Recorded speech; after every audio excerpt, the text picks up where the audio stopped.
Welcome to the channel Mirelle Tales. Before we start, drop a comment and let me know where you're watching from and what time it is for you right now.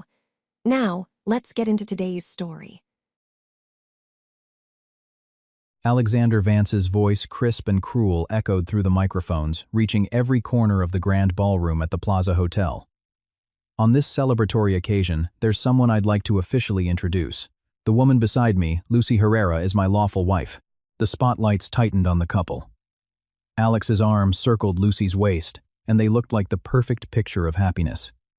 I stood in the shadows at the side of the stage. The champagne flute in my hand trembled slightly, the amber liquid creating minuscule ripples on its surface. A murmur swept through the ballroom. My name is Beatrice Hayes. Until 10 minutes ago, I was the wife of Alexander Vance, a man I had been married to for 3 years. As for Mrs. Hayes, Alex's voice was devoid of any warmth. She is fully aware that our marriage was a mere formality. A simple contract to maintain stability and cooperation between our two corporate families. A lie. A blatant, shameless lie. My nails dug into my palm. The sharp pain was the only thing anchoring me to reality. Hundreds of pairs of eyes turned toward me. Surprise, pity, malice, a web of gazes trapping me at its center. Lucy Herrera, leaning into Alex's embrace, offered a nearly imperceptible smile of victory. The woman who until 3 months ago had been Alex's executive assistant now occupied the place that should have been mine. In fact, Lucy and I filed for a domestic partnership 6 months ago. Alex continued in the same calm tone he'd used to present a financial report. The reason we're revealing this today is that Lucy is 3 months pregnant. I don't want my child to be the subject of any unnecessary misunderstandings. A scattered applause started, and soon more and more people joined in. This was New York high society. As long as you had money and power, people were willing to applaud you even if you committed murder in broad daylight. My phone buzzed in my purse. Without looking, I knew it was my father. This gala was being live-streamed, and on the large screen in the boardroom of the Hayes Corporation, this soap opera drama was playing out in real time. I took a deep breath and stepped out of the shadows into the light. The stiletto heels of my shoes clicked sharply on the marble floor. The spotlights followed my movements, settling on me. I was wearing a black mermaid-cut Valentino gown from the latest collection, originally intended to celebrate the successful launch of a new product from Apex Innovations, Alex's company. Mr. Vance, my voice surprisingly serene, flowed through my lapel mic. Is everything you just said true? The ballroom fell into a sepulchral silence. Alex's brow furrowed slightly. He clearly hadn't expected me to challenge him in public. The Beatrice he knew was the one who endured injustices to keep up appearances. Bea, let's talk about this later in private. He was trying to maintain his composure, but his voice held a clear warning. Why in private? I smiled. Since you announced it in front of everyone, isn't it only fair that I say a few words as well? Lucy, nervous, tugged on Alex's sleeve. That woman always pretended to be fragile and helpless, but her methods were incredibly twisted. I remembered perfectly how 3 months ago she'd accidentally spilled coffee on a couture dress I had just received. How she had carelessly mentioned details of the times Alex had missed my birthday. How she had coincidentally shown up at our anniversary dinner. And I, like an idiot, had excused him, thinking he was just too busy, that distance in a marriage was natural. The phone kept buzzing insistently.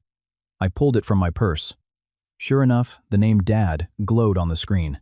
At the same time, I saw comments flying across the livestream chat. Asterisk. The official wife strikes back. Poor Beatrice Hayes. True love doesn't exist in marriages of convenience. The CEO of Apex is ruthless times. I answered the call and put it on speaker. Beatrice.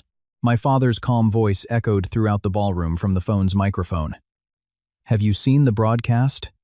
The silence was absolute. Even the cameraman moved in for a close-up of my phone screen, where Dad was clearly displayed. Everyone present knew my father was Franklin Hayes, chairman of the Hayes Corporation, one of the most powerful business conglomerates in the country. I'm watching it in person, Dad, I replied, my eyes fixed on Alex. There was a brief pause on the other end of the line.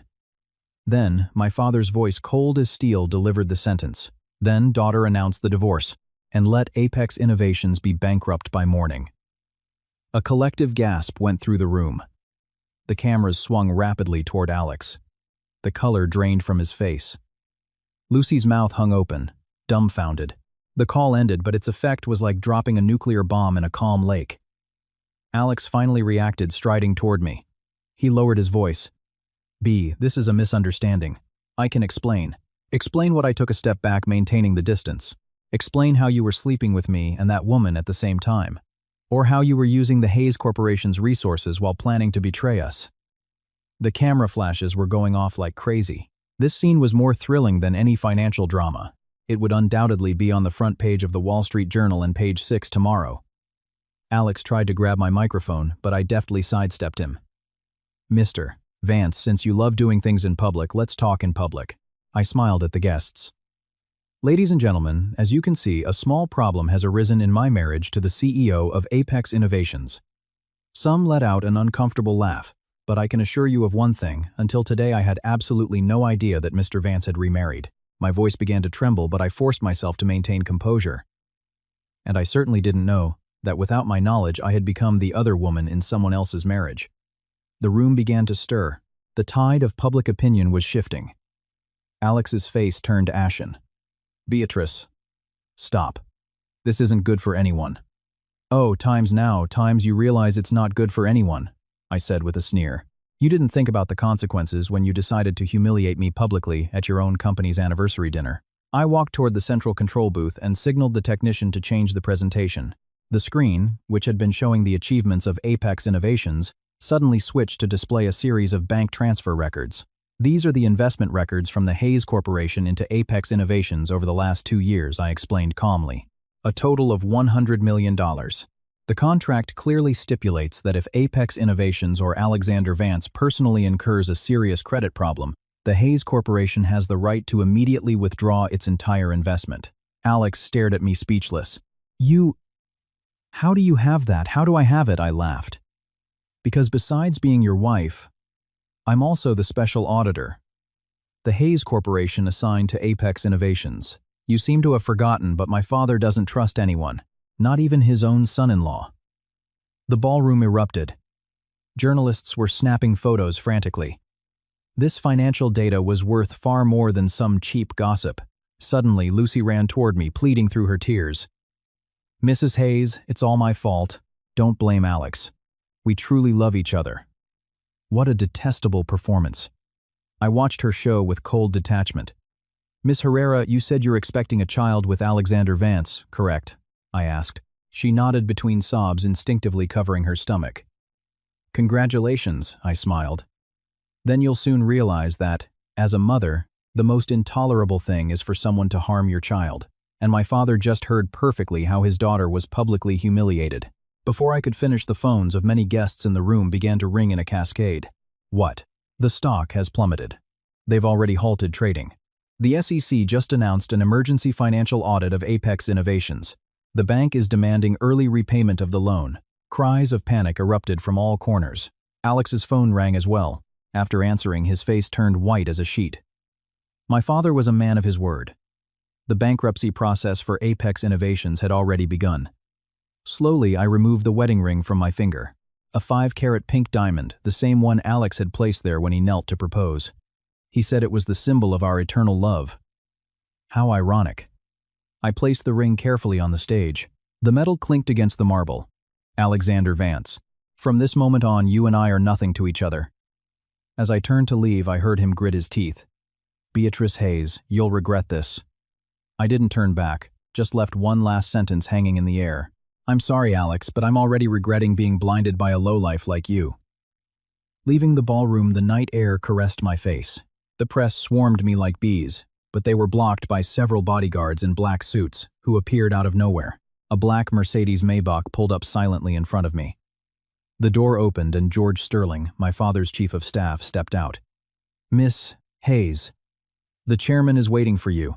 Once in the car, I finally allowed my body to tremble. The strength and calm from moments ago crumbled instantly. Tears streamed down my face uncontrollably. 3 years of marriage had turned out to be a farce. George handed me a box of tissues in silence. The chairman asked me to convey that he was very pleased with your performance tonight. I dried my tears and took a deep breath. Really, my father. The short-selling funds have already taken control of Apex's stock. 3 banks have simultaneously withdrawn their credit lines, and the SEC has indeed intervened, George reported calmly. The chairman says this is just the beginning. I watched the city's nightscape speed by the window. I suddenly remembered the first time I met Alex. He was just a young entrepreneur then. His eyes shone with ambition. He said he would build his own business empire, and I told him I believed in him. I really did. I even convinced my father to invest in Apex Innovations. Without the support of the Hayes Corporation, Alex never would have taken Apex public in so few years. And what he gave me in return was public humiliation and betrayal. My phone pinged.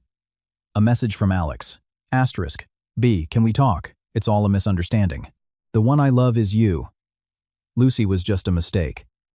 Asterisk, I didn't reply. I blocked his number directly. A few minutes later, another message came from an unknown number. Asterisk. You won. But know this, Beatrice. I'm not someone who gives up so easily. You and your father will pay for what you've done today. Asterisk. A threat. I smiled with disdain. At this point, he still thought he could scare me. The car entered the sprawling estate in Greenwich, Connecticut. The lights of the main house were all on, and my father uncharacteristically was standing at the door waiting for me personally. As I got out of the car, my father opened his arms without a word. I hugged him and cried my heart out like a child who had been wronged. It's okay, it's all over now, my father whispered, patting my back gently. From today on, no one will ever hurt my daughter again. Inside the house, my father poured me a cup of hot tea. Beatrice, there's something you need to know. His expression turned solemn, and my nerves, which had just calmed, tensed again. Alex didn't just betray you. He's also suspected of leaking trade secrets from the Hayes Corporation, my father said in a low voice. It's highly likely that several of the major contracts we've lost recently are connected to him. I looked up, shocked. What I know, it's hard to accept, but the evidence points clearly to him. My father gestured for George to bring a file. This is also why I was able to move so quickly against Apex. I was already preparing for it. Opening the file, I saw a series of capital flow records and several photos of Alex meeting secretly with the CEO of a rival company. The dates went back over a year. That meant Alex's betrayal of me and our marriage had started long before he revealed it. Perhaps even from the very beginning. Why? I whispered. My heart felt torn to shreds. Why would he do something like that? My father was silent for a moment, then said slowly, some people, no matter how much you care for them, can never be tamed. What we need to do now is not ask why, but how to minimize the losses and make the traitor pay. He looked me straight in the eye. Beatrice, are you ready? I clenched my fists. My nails dug deep into my palms. The pain kept me awake. It made me stronger. I'm ready, Dad. That night, the stock of Apex Innovations plummeted by 40%, wiping out billions of dollars from its market capitalization. That night, my 3-year marriage to Alexander Vance came to an end. That night, I went from being a betrayed wife to a woman seeking justice. And all of this had just begun. The first rays of dawn filtered through the dining room window, but I felt no warmth. On the tablet in front of me, the headlines in the business section were stark times. Apex Innovations loses 40% of its market value after a mysterious overnight speculative attack. Founder Alexander Vance's marital scandal ignites a firestorm. Asterisk. The photos accompanying the articles were of Alex embracing Lucy on stage and of my back as I walked away after leaving the ring. The two images side by side were cruelly ironic. Miss Hayes, the chairman, is waiting for you in his study, the butler announced softly. I took a sip of black coffee. The bitterness spread across my tongue, but it wasn't a thousandth of the bitterness I felt in my heart. As I stood up, I saw the faint mark the ring had left on my finger, the only trace of a 3-year marriage. In the study, my father was on the phone by the panoramic window. His tone was calm, but held an unyielding firmness. Yes, pull everything. According to the contract structure, there's no need to give them a grace period. George Sterling stood beside him and nodded slightly as I entered. On the massive screen in the center of the study, the stock chart for Apex Innovations was in a dramatic freefall, as if plummeting off a cliff. My father hung up and turned to me. Did you sleep well? I shook my head. I didn't sleep a wink. The humiliation of the gala and the 3 years of marriage replayed in my mind over and over. Everything I once believed was a testament to love now turned out to be a meticulously designed fraud. Alex tried to contact you in the middle of the night, my father said, walking to his desk and showing security camera footage. He drove to the gate of the estate, but the guards turned him away. On the screen, Alex stood outside the iron gate looking visibly anxious. There was no trace of the arrogance from the night before. What a pathetic sight. When he decided to humiliate me publicly, did he ever imagine this moment? Did he come to apologize? I asked. My father opened another file. More than that, he sent this settlement proposal. A draft of a preliminary agreement appeared on the screen. Alex was proposing to return a portion of the Hayes Corporation's investment in exchange for us halting the attack on Apex. The sum was surprisingly large, but still a pittance compared to what we had actually invested. Where did he get that much liquid cash? I asked, surprised.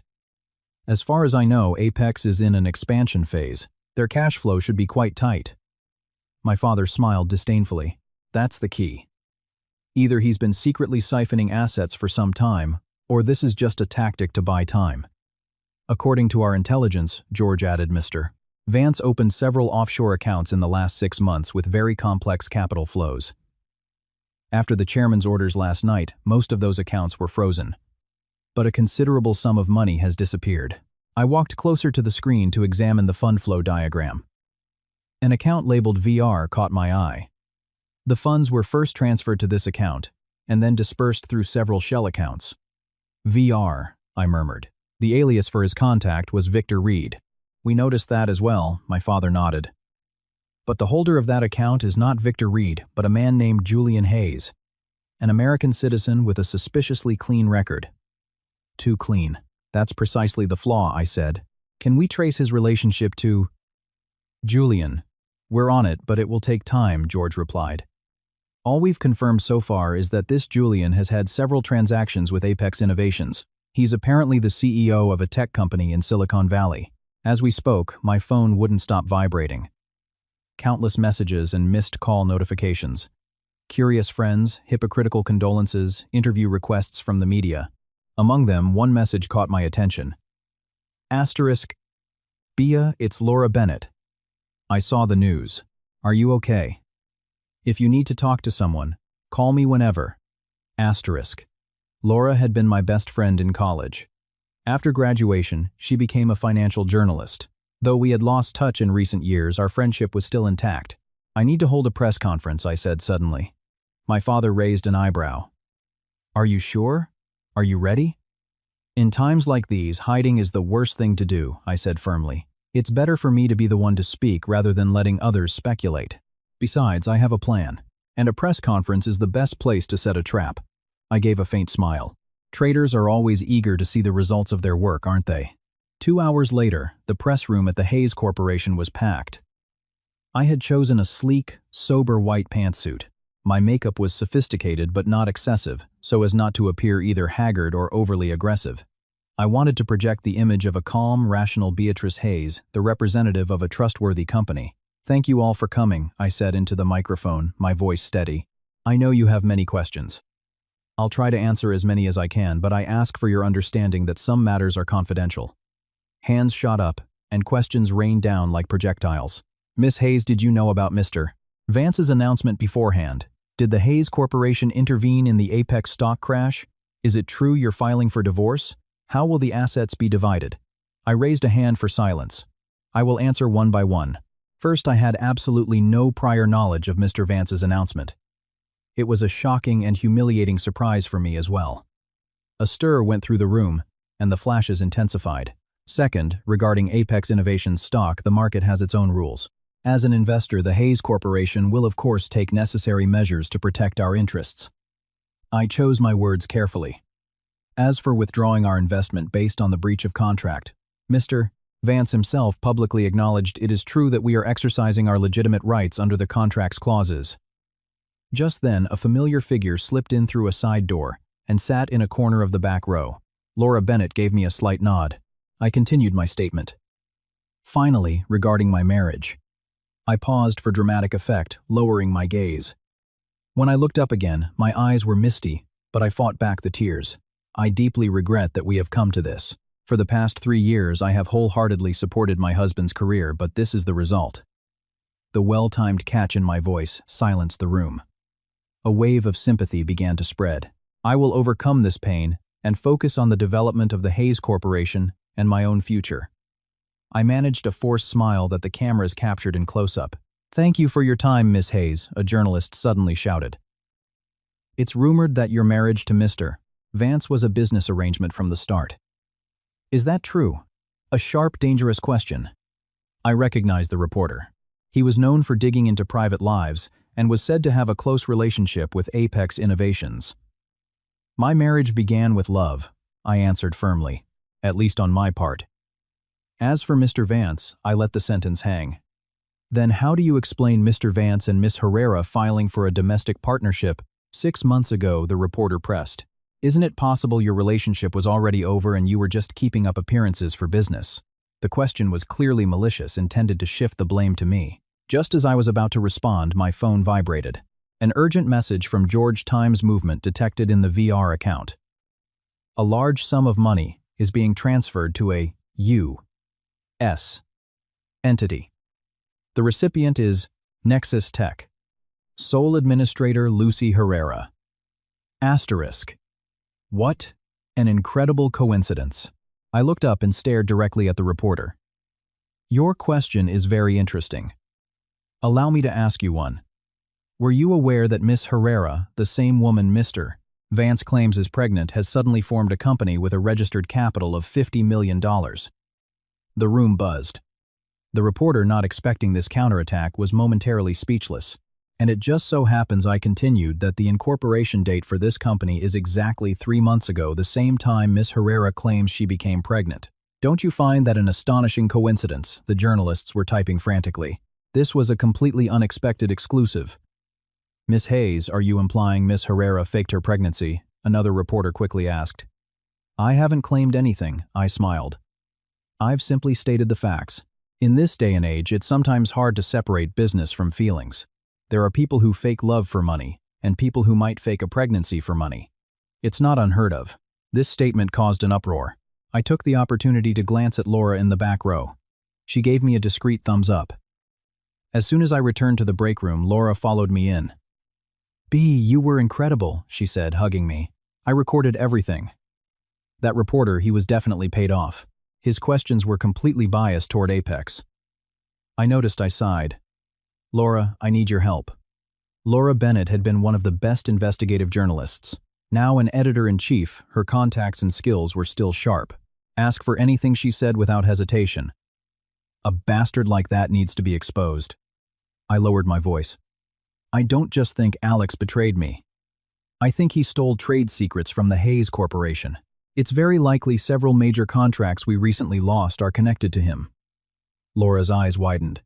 He's lost his mind. That's a felony. I need proof, I said, taking her hand. But if anyone from our side makes a move, he'll be on high alert. You're a journalist. You have the perfect excuse to investigate. Laura understood instantly. I'll approach the top executives at Apex, under the guise of a feature story. Especially that Lucy Herrera. If the pregnancy is fake, there must be inconsistencies in her medical records. Just as we were talking, George knocked. Miss Hayes, a situation has arisen. He handed me a tablet.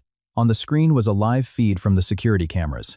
Alexander Vance was in the lobby of the Hayes Corporation building, trying to get upstairs, but security was blocking him. Let me see, Beatrice. It's all a misunderstanding. On the screen, Alex, unlike his usual cold demeanor, was visibly agitated. Should we let him up? George asked. I exchanged a look with Laura. She discreetly took out her recorder. Take him to the small conference room. Tell him he has 5 minutes. In the small conference room, I sat at the head of the table while Laura pretended to organize some papers beside me.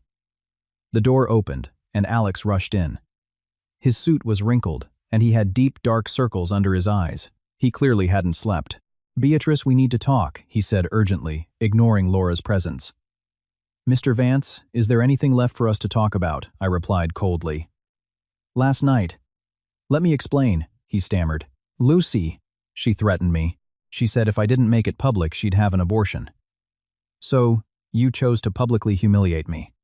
I raised an eyebrow. What a touching love story. Alex finally seemed to notice Laura, and his expression filled with suspicion. Who is this, my lawyer? I lied without blinking. She's handling the divorce. Alex took a deep breath, trying to regain his usual composure. B, I know you're angry, but we need to handle this rationally. If the Hayes Corporation withdraws its investment, Apex will go under. And that won't be good for your company either. Our businesses are too intertwined. Is that a threat? I laughed. Mr. Vance, it seems you still don't grasp the situation. You are in no position to negotiate. He gritted his teeth. If you insist on the divorce, the asset division will be unfavorable for you. You have no claim on the increase in Apex's value during our marriage." "Oh, really?" I cut him off. "Then, what about the theft of trade secrets from the Hayes Corporation? Shall we talk about that?" Now Alex's face changed dramatically. "Trade secrets? I don't know what you're talking about." His over-the-top reaction made it obvious he was hit a nerve. I leaned forward and lowered my voice. "Nexus Tech. Julian Hayes. Do these names ring a bell?" Alex's pupils contracted sharply. Though he was desperately trying to stay calm, the beads of cold sweat on his forehead betrayed him. "I don't know anything about that, B. Someone is trying to drive a wedge between us." "You can't believe it." Just then my phone rang. It was my father. I answered on speaker. "Beatrice, the SEC has formed a special task force to investigate Apex Innovations. The FBI's white-collar crime division is also getting involved. Tell your ex-husband he'd better find a good lawyer." Every word was broadcast clearly into the room. Alex's face turned ashen, and he stumbled backward. "You can't do this." "Your 5 minutes are up, Mr. Vance," I said, standing. "My lawyer will be in contact with yours. Now please leave." After security escorted Alex away, Laura excitedly showed me the recorder. "It's all here." His reaction to Nexus and Julian is highly suspicious. George rushed in. "Miss Hayes, breaking news. Nexus Tech, the company in Lucy Herrera's name, is bidding on the second phase of the NYC Smart City project, and their proposal is nearly identical to the one that was stolen from us." The truth was out. Alex had not only betrayed me emotionally, but had also stolen my family's corporate secrets to give to his mistress. Rage consumed me, but strangely I felt colder and more calculating than ever. "Laura, can you get definitive proof of Lucy's fake pregnancy?" "Leave it to me," Laura said confidently. "A woman like that must have plenty of weak spots." "Mr. Sterling, call a meeting with all department heads in 1 hour," I ordered. "If Apex Innovations has swallowed what's ours, we're going to make them spit it back up with interest." Standing by the window, I looked out at the city skyline. At the top of one of the skyscrapers, the huge Apex Innovations logo shone brightly. There was a time when I was proud of that building. It was my husband's empire. Now I knew that empire was built on deceit and betrayal. And sometimes the fall of an empire takes only one night. My phone pinged. A message from an unknown number. Asterisk. "You think you've won. The game has just begun. Remember, everyone has a weak spot." Asterisk. I gripped the phone tightly, my knuckles turning white. A weak spot. My weak spot was once love and trust. Now they had become an impenetrable armor. The message from Alex slithered into my life, silently, like a venomous snake. Asterisk. Remember, everyone has a weak spot. Asterisk. I read the line over and over, trying to decipher its meaning. Was it a simple threat or a sign he was already plotting something? For 3 years, I thought I knew that man. Now he felt like a complete stranger. "Miss Hayes, the boardroom is ready." George's voice pulled me from my thoughts. I deleted the message and looked up. "Any news from the police? The lead agent from the FBI just called. They've requested we provide more evidence regarding the document theft." George handed me a folder. "Here's the updated analysis of Apex's shareholder structure you requested." I walked toward the boardroom, flipping through the documents. Figures and charts passed before my eyes, revealing the full extent of a meticulously designed fraud. For the last 6 months, Mr. Vance has been diluting the Hayes Corporation's stake through several shell companies, George explained. At the same time, he has been secretly buying up shares from small investors on the market, increasing his actual ownership by 8% more than officially declared. Meaning, even if we pull our investment, he could still maintain relative control of Apex, I concluded. George nodded. Furthermore, we've discovered that the funding source for these purchases is from a yet unidentified origin. In the boardroom, the top executives of the Hayes Corporation were already seated. The head of the legal department, the CFO, the chief investment strategist, all wore grave expressions. Last night's incident had sent shockwaves through the group, and everyone sensed this would be a difficult battle. "Let's begin," I said, taking my seat at the head of the table and getting straight to the point. Our top priority now is to minimize the Hayes Corporation's losses from the Apex investment. Concurrently, we must gather evidence to cooperate with the police investigation. The CFO spoke first. "We've already frozen all lines of credit to Apex. However, of the $100 million previously invested, $60 million is in stock, and $40 million is in convertible bonds. If Apex goes bankrupt now, the stock investment will be completely lost. Apex cannot go bankrupt now, I said coldly. At least not until we've recovered most of our investment. The head of legal spoke up. According to the contract, Mr. Vance's personal misconduct is a clear breach. We can demand early repayment of the convertible bonds and force the sale of part of his shares. With what money would he buy back his shares? The chief investment strategist challenged. Apex's cash flow can't support it. I gave a faint smile. That's precisely the key. Alexander Vance seems to have a source of funding we don't know about. If we find it, we'll have him by the throat. The meeting lasted an hour, and a multi-pronged strategy was developed, including legal pressure, capital market operations, and media management. When it was over, I asked George to stay, set up a meeting with the lead FBI agent. I need to see him in person. George hesitated slightly. The chairman would prefer you not get directly involved in the investigation for now. It could provoke the enemy. I shook my head. The snake is already scared. Now is the time to lure it out of its hole. My phone rang. It was Laura. B. I've found something incredible. Her voice was filled with excitement. A friend at the hospital confirmed that Lucy Herrera did go for a gynecological consultation, but the interesting part is, at the same time, she also had a consultation at the plastic surgery clinic for a postpartum recovery program. What's wrong with that? I didn't understand. The problem is the program she consulted for was a tummy tuck and stretch mark removal. Laura lowered her voice. But according to the report, she has no stretch marks and no abdominal muscle separation. Her body is not that of a woman 3 months pregnant. I frowned. What does that mean? Either the report is wrong, or Laura paused, she's not pregnant at all. Or at least not as far along as she claims. I recalled Alex's words from the previous night. Asterisk, Lucy threatened me. She said if I didn't make it public, she'd have an abortion. Asterisk, could you get her complete medical history? I'm on it. But... Laura suddenly lowered her voice. Wait a minute. I just saw Lucy Herrera's car entering the underground parking garage at Apex Tower. That's odd. With everything going on, she should be in hiding. Follow her, I said instantly. But be careful not to be seen. I hung up and turned to George. We're going to Apex Tower. George was taken aback. Miss Hayes, it could be dangerous. Right now, the employees at Apex. Precisely because they're hostile, I have to go, I said firmly. I need to see for myself what trick Alexander Vance is planning. Half an hour later, my car stopped on the street across from the Apex Tower.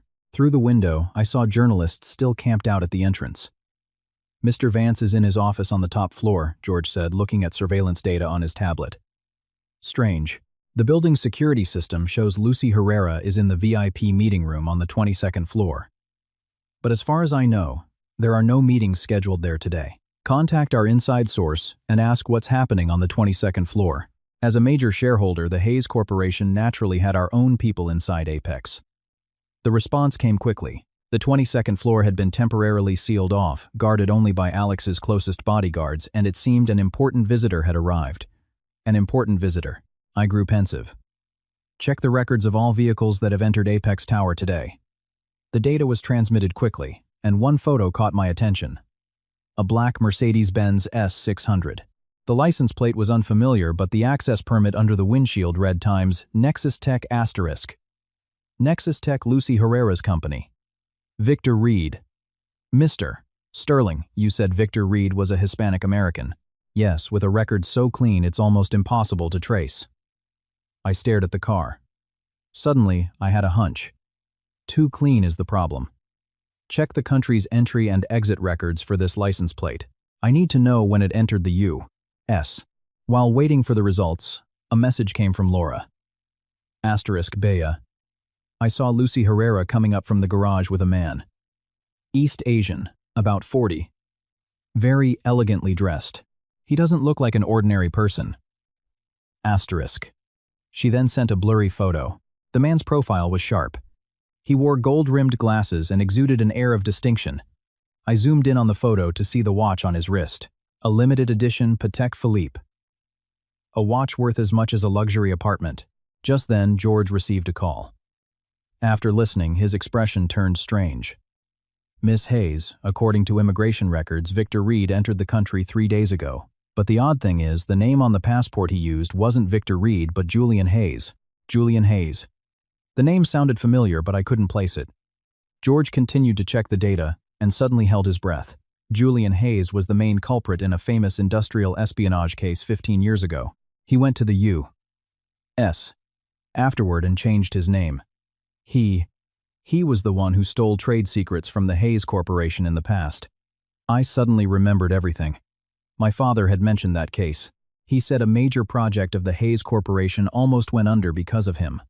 All the pieces were starting to fit. Alex hadn't just betrayed me. He had allied himself with an old enemy of the Hayes Corporation. Mr. Sterling. We have to go up. I made a firm decision. It's too dangerous, George objected. The chairman was very clear. If my father asks, tell him it was absolutely necessary. I was already opening the car door. There are some questions that can only be asked face to face.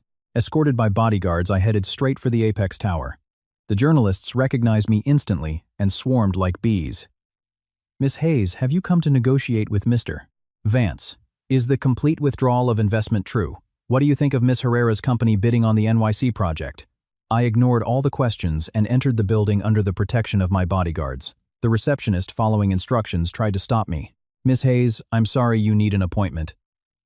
Have you forgotten I'm still a member of the board of directors of this company? I retorted coldly. According to the bylaws, I have the right to enter the premises at any time. Taking advantage of the receptionist's hesitation, I went straight to the private elevator for the 22nd floor. George had already remotely disabled its security system. We arrived on the 22nd floor without a problem. As the elevator doors opened, 2 bodyguards in black suits immediately blocked our path. I'm sorry, but this floor is closed today. I saw a sliver of light from the meeting room door at the end of the hall and heard a faint murmur of discussion. Alexander Vance is in there, isn't he? I raised my voice intentionally so they could hear inside. Tell him Beatrice Hayes wants to see him. Right now. The bodyguard spoke quietly into his earpiece. A moment later, the meeting room door opened and Alex appeared, his face ashen. Beatrice, you shouldn't be here. His tone was cold. I smiled. I've just come to exercise my rights as a shareholder. I heard Apex has a new partner. Shouldn't you introduce me? Through the crack in the door, I saw several people sitting inside. Lucy Herrera, the man with the gold-rimmed glasses, probably Julian, and a woman with her back to the door. Her silhouette was strangely familiar. Company matters will be reported at the board meeting. Now leave. Alex blocked the entrance. Just then, the woman inside the room suddenly turned. It was Eleanor Russo, my best friend from college. I froze. Ellie had been one of the people I trusted most. 2 years ago, she had suddenly left to study abroad, and we gradually lost touch. What was she doing here? Ellie looked at me. Her expression wavered, then she gave an awkward smile. B. Long time no see. Alex, seeing the situation, realized he could no longer hide it, and reluctantly stepped aside, letting me into the room. The atmosphere inside was strange. Lucy sat next to Julian, visibly nervous, while Julian seemed calm as if he had expected this. Ellie stood by the window, avoiding my gaze. Well, what a room full of familiar faces. I scanned the room. Aren't you going to make the introductions, Alex? Alex gritted his teeth. Mr. Reed is a new partner of Apex. Ellie is his assistant. Ellie, Julian's assistant. The coincidence was too contrived. Julian stood up and elegantly extended his hand. Miss Hayes, I've heard a great deal about you. I'm Victor Reed, CEO of Nexus Tech. I didn't shake his hand. Julian Hayes. How about we use our real names? His gaze shifted subtly, but he instantly recovered his smile. Miss Hayes, I see you're well informed. It's true my former name was Julian Hayes. But I am now an American citizen and a legitimate businessman. A legitimate businessman who steals others' trade secrets, I asked bluntly. Lucy couldn't hold back and jumped up. Beatrice, don't talk nonsense. Mr. Reed is a very important partner for Apex. Oh, really? I turned to her. So important that you'd fake a pregnancy and threaten Alex into humiliating me publicly. Lucy's face turned white. What nonsense are you talking about? I am pregnant with Alex's child. Then show me the medical report. I advanced a step. Not a forged one, but the real report with the correct gestational age. Alex intervened. Beatrice, that's enough. You shouldn't be here. Leave now. Julian, or rather Julian Hayes, raised a hand to stop him. It's fine. I find Miss Hayes very interesting. He approached me, scrutinizing me with an inquisitive look. You're much bolder than I thought. Nothing like what your father said about you. I stopped short. You know, my father, Julian smiled. We're old friends. But that's another story. How about we talk about the current situation? He gestured for everyone to sit as if he owned the place. Alex and Lucy sat down obediently, and Ellie stood silently behind Julian, not daring to look at me. The current situation is simple, I said, remaining standing. Alexander Vance has stolen trade secrets from the Hayes Corporation, and the Hayes Corporation will take legal action. Apex will go bankrupt, and all of you will face criminal charges. Julian laughed. Youth is always so impulsive. Do you think we did all this without being prepared? He gestured, and after a moment's hesitation, Ellie handed me a file. Look at this, Julian said. If you insist on resisting, this document will be made public. I opened the file, and my pupils contracted instantly. They were photos and medical records of my mother detailing her treatment at a psychiatric clinic in Switzerland. How? My voice trembled. That my mother was abroad recovering from severe depression was a family secret known to only a very few people. I told you. I'm an old friend of your father's, Julian smiled. Now let's talk terms. Alex also looked surprised. It was clear he didn't know this secret either. The Hayes Corporation will halt all attacks against Apex and will recognize Lucy's status, Julian continued, and you will cede all rights to the NYC project to Nexus Tech. In return, your mother's secret will remain safe forever. I clenched my fists. My nails dug deep into my palms. Are you threatening me? I'm just offering a win-win solution, he said calmly. Otherwise, your mother's condition will be revealed, and the Hayes Corporation will face problems far greater than you can imagine. The air in the room seemed to freeze. I looked at Alex. He avoided my gaze. I looked at Lucy. She couldn't hide her gloating expression. I looked at Ellie. Her eyes were filled with guilt. Finally, I looked at Julian Hayes, my father's old enemy. And my current blackmailer. Suddenly, I started to laugh. Mr. Hayes, do you know how my father became the #1 figure in the American business landscape? Julian raised an eyebrow. He got lucky. No, I said slowly. Because my father never gives in to blackmail. I took out my phone and pressed the stop recording button. This entire conversation has been live-streamed to the legal department of the Hayes Corporation and to the police. Now, not just you, but every accomplice in this room is facing a charge of extortion. Julian's face finally hardened. You... Just then, the meeting room door burst open and several police officers led by the lead FBI agent stormed in. Julian Hayes, you are under arrest on suspicion of industrial espionage. You'll have to come with us. The situation descended into chaos. Alex was trying to explain himself. Lucy was panicking, and Ellie turned pale as a ghost. Julian, however, remained strangely calm. He stared at me. You're clever. Just like your father. But remember, the game has just begun. Before he was led away, he shot a meaningful look at Alex. Don't forget our agreement. After the police took Julian away, those remaining in the room were stunned. Alex was the first to explode. Beatrice, do you know what you've done? Mr. Reed was our only hope. Hope, I said with a sneer. He was the hand that was going to push you into the abyss. Lucy suddenly burst into tears. It's over. Everything is over. Ellie silently approached me and said in a low voice, B, I'm sorry. I had no choice. They threatened my family. Looking at this chaotic scene, I felt a profound exhaustion. My ex-husband, my former friend, now they were all enemies or strangers. My phone vibrated. A message from my father. Asterisk, well done. Come home. We need to talk. Asterisk. Leaving the Apex Tower, the media swarmed me again. I didn't answer any questions and got straight into the car. As we drove off, I took one last look at the building. Its glass facade gleamed in the sun, but it couldn't hide the corruption and chaos within. George said quietly, Miss Hayes, the chairman, has been informed about the Julian Hayes matter. He said it's time to end the 5-year-old feud. I looked out the window. The city was still bustling, but an invisible undercurrent was flowing. Julian's threat echoed in my ears. Asterisk, the game has just begun. Asterisk, I had a premonition that this game would be far more complex than I thought.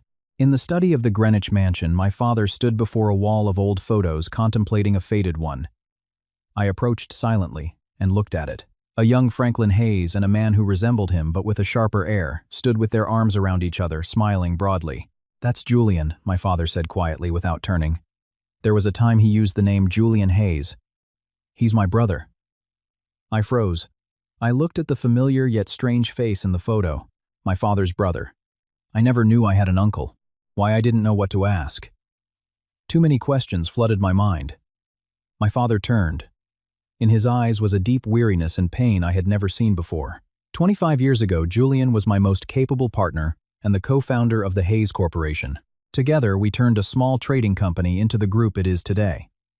He walked to the liquor cabinet and poured 2 glasses of whiskey. He offered one to me. It was rare to see my father drink, and even rarer to see him show his emotions this way. "What happened?" I asked softly, accepting the glass but not drinking.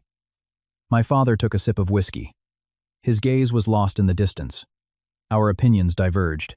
I advocated for stable growth, for building a solid foundation. He wanted aggressive expansion, even if it meant taking huge risks. At that time, there was a major government infrastructure project, and the Hayes Corporation was the frontrunner. But Julian secretly allied with the competition and leaked our bid and our technical plans. I held my breath. Now I understood why Julian had said he was an old friend of my father's, and the project failed, I assume. My father shook his head. No, it was worse. Because of his leak, not only did we lose the project, but we were also accused of technology theft. We almost didn't recover. The deadliest blow was that he diverted most of the company's liquid funds, nearly bankrupting us. The study fell silent. The only sound was the faint clinking of ice melting in the glass. "Why did you never tell me about him?" I finally asked. My father smiled bitterly. "You don't air the family's dirty laundry. Besides, your mother had just become pregnant with you, and I couldn't let her suffer a shock." After the incident with Julian, I gave him 2 choices: turn himself in or disappear forever. He chose the latter. He took the money he stole to the United States, changed his name, and started a new life. It suddenly dawned on me. That's why he knew about Mom. My father nodded. He knew all about your mother's situation, even her depression. In fact, there was a time they got along very well. Julian's betrayal was a huge blow to your mother, and in a way aggravated her illness. At that moment, many scattered pieces began to fit together. Julian's knowledge of the Hayes Corporation, his deep understanding of my parents, and the familiar yet hate-filled look in his eyes. "Did Alex know all this?" I asked. My father grew pensive. "I can't be sure. But for Julian to return at this time and ally himself with Alex is no coincidence." George knocked and entered. His expression was serious. "Mr. Chairman, Miss Hayes. Breaking news. Julian Hayes has been released on bail. His lawyer is very competent. He presented evidence that he only recently entered the country, arguing he has nothing to do with the espionage case from the past." "How is that possible?" I was shocked. "Legally, the statute of limitations on the 1-5 year. Old crime has expired," my father said, coldly. "Plus, he's a U.S. citizen now. So extradition is complicated. The police can only investigate him on the extortion charge. If the evidence is insufficient, they have to release him within 24 hours. I felt a sense of helplessness. I clearly knew he was the enemy, but I couldn't bring him to justice. "My father," as if reading my thoughts, said Beatrice, "in the business world, there are wars that can't be won by law alone. What we need to do is cut his connection to Alex before he causes more damage and protect the key interests of the Hayes Corporation." He walked to his desk and opened a file. "This is the final proposal for the NYC Smart City project. Since Nexus Tech has stolen our draft, we're going to give them a surprise." I looked at the project plan and my eyes lit up. "You've modified the key technical parameters. Not just modified. We've completely changed the technological roadmap." My father's eyes glinted with cunning. "We'll make them believe what they stole is a treasure, when in fact, it's poison." The plan was ingenious. Let Nexus Tech bid with the stolen proposal, while the Hayes Corporation presented the real, optimized one. In the expert's evaluation, our technical superiority would be obvious, and the plagiarism would be self-evident. "But this isn't enough," I said. "Julian and Alex surely have other tricks up their sleeves." My father nodded. "That's why we must follow a 2-pronged strategy. You handle the NYC project, and I will confront Julian directly. Leaving the study, I suddenly thought of Ellie. Why had she become Julian's assistant? And what did her last words? Meantimes I had no choice. Asterisk, I went back to my room and called her. Surprisingly, she answered. B. Her voice was broken. I'm so sorry. What happened, Ellie? Why are you with Julian Hayes? I asked bluntly. There was a long silence. Finally, she said in a low voice, my father's company was in massive debt. Julian said he would pay it all off if I became his assistant and gave him information about you. My heart sank. Ellie had been my closest friend. She knew many of my habits, tastes, and even some internal affairs of the Hayes Corporation. What information did you give him? I tried to stay calm. Things like your daily schedule, your personal preferences, she sobbed. But I swear, I didn't give him any key business information. I only recently realized his target was the Hayes Corporation. I tried to quit, but he threatened to bankrupt my father. Where are you now? I asked. At home, she replied. Since Julian was released, he hasn't contacted me. I'm scared. I thought for a moment. Ellie, if you truly want to make amends, help me. I'll do anything. Go back to Julian. But this time, be my eyes. There was a long silence on the other end. Finally, she said in a weak voice, Okay, but you have to guarantee my family's safety. I'll take care of it, I promised. But you also have to prove your good faith. Julian and Alex aren't just business partners, she lowered her voice. They have a secret agreement. Something to do with offshore accounts and a company called Capital Orion. Capital Orion. The name was familiar. I suddenly remembered seeing it in Apex's shareholder structure. Its stake wasn't large, but it held a very important position. After hanging up, I immediately instructed George to investigate Capital Orion. At the same time, I received a message from Laura. Asterisk Bia. I got Lucy's complete pregnancy test history. There's definitely something fishy. Her HCG levels don't match the gestational age, and there are no records like ultrasounds. I consulted a gynecologist, and he says it's highly probable she's not pregnant or the gestation is much shorter than she claims. Asterisk. The news couldn't have been more timely. If Lucy's pregnancy was fake, the justification Alex had given publicly would completely collapse, and his credibility would hit rock bottom. Can we get conclusive proof? I asked. We'd need her to take a test herself or get her private medical records, Laura replied. But I found something else. There have been several money transfers between Lucy and Julian. The amounts are too large to be an assistant's salary. All the clues pointed in one direction. Julian was using Lucy to manipulate Alex, aiming to take over Apex, and in turn attack the Hayes Corporation. But why? Was it just for the grudge from 15 years ago, or was there a deeper reason? In the evening, I received an unexpected call. It was Alex's mother. Beatrice, could you see me for a moment? There's something I think you should know. My mother-in-law's voice sounded exhausted. She had always treated me well. Despite what her son had done, I found it hard to refuse. We met at a quiet tea house. She looked much older, her eyes filled with a worry she couldn't hide. Mrs. Vance, I still called her by habit, then corrected myself. What did you want to tell me? She took my hand. Her eyes were moist. Beatrice, first I want to apologize on behalf of Alex. What he did is unforgivable. But he wasn't in his right mind when he did it. I frowned slightly. What do you mean? 3 months ago, Alex started acting strangely, she said in a low voice. He would come home in the middle of the night and always step away to talk when he got suspicious calls. I once overheard his conversation. He was saying things like, I have no other choice, I can't choose. She took a deep breath. Later, I found out he had been meeting secretly with a man named Julian Hayes. I looked into his background and saw he was a complicated person, so I warned Alex to be careful. But he told me, Mr. Hayes was the person who could solve Apex's crisis. What crisis? I asked. 6 months ago, Apex failed in an overseas investment and suffered huge losses, she confessed. Alex didn't dare tell you or your father and turned to private lenders in secret. Julian appeared when Alex was at his most desperate. I was stunned. It was true Apex had failed in an overseas investment 6 months ago, but Alex had told me then that the losses were under control. Julian paid off his debt, I assume. She nodded. Not only did he pay off the debt, but he also invested a large sum of money. The condition was that Alex would cede a portion of Apex's shares to him, and that he would destroy you socially. Even though I suspected it, hearing it from her lips caused a pang in my chest. Why, I don't understand. Why does Julian hate me and the Hayes Corporation so much?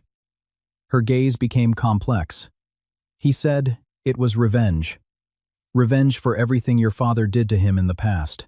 Leaving the tea house, my heart was heavy. Alex's betrayal was unforgivable. But it seemed he had also been coerced. However, did that justify him humiliating me publicly and stealing trade secrets? Back in the car, George gave me 2 pieces of news. One was that Capital Orion was indeed under Julian's control, and through a complex shareholding structure he actually owned 12% of Apex. The other was that the bidding for the NYC project had been moved up to tomorrow morning. So soon I was surprised. Wasn't it next week? The bidding authority just notified us? They said there's been a change in a high-ranking official's schedule. George's expression was serious. And what stranger Nexus Tech has already submitted their proposal, and their technical plan is almost identical to our draft. I smiled with disdain. As expected, they took the bait. But a part of me felt uneasy. An old fox like Julian wouldn't fall into such a simple trap. I stayed up late in the office reviewing the bid proposal when my father suddenly came in. His face was unusually pale. Beatrice, has something serious happened. His voice was hoarse. They called from the clinic where your mother is. Someone tried to break in. I jumped up. Is Mom okay? The security guards stopped them in time. She's safe. My father took a deep breath. But the attackers were clearly professionals, and their target was your mother's medical records. I instantly remembered Julian's threat. He was really going after my mother. We need to increase security or move her to another location, I said urgently. My father shook his head. Moving her is more dangerous. We've already increased staff, but this isn't a long-term solution. He looked at me, and in his eyes I saw a deep concern I had never witnessed before. Beatrice Julian isn't just seeking business revenge. He wants to completely destroy the Hayes Corporation, our family, and you are his main target. Why am I his main target? I didn't understand. My father was silent for a long time, then finally spoke. In the past, Julian's decision to betray me wasn't just about business differences. It was also because of your mother. I was stunned. What do you mean Julian was in love with your mother for a long time? My father said with difficulty. When she chose me, he never got over it. That was also one of the reasons he betrayed the company.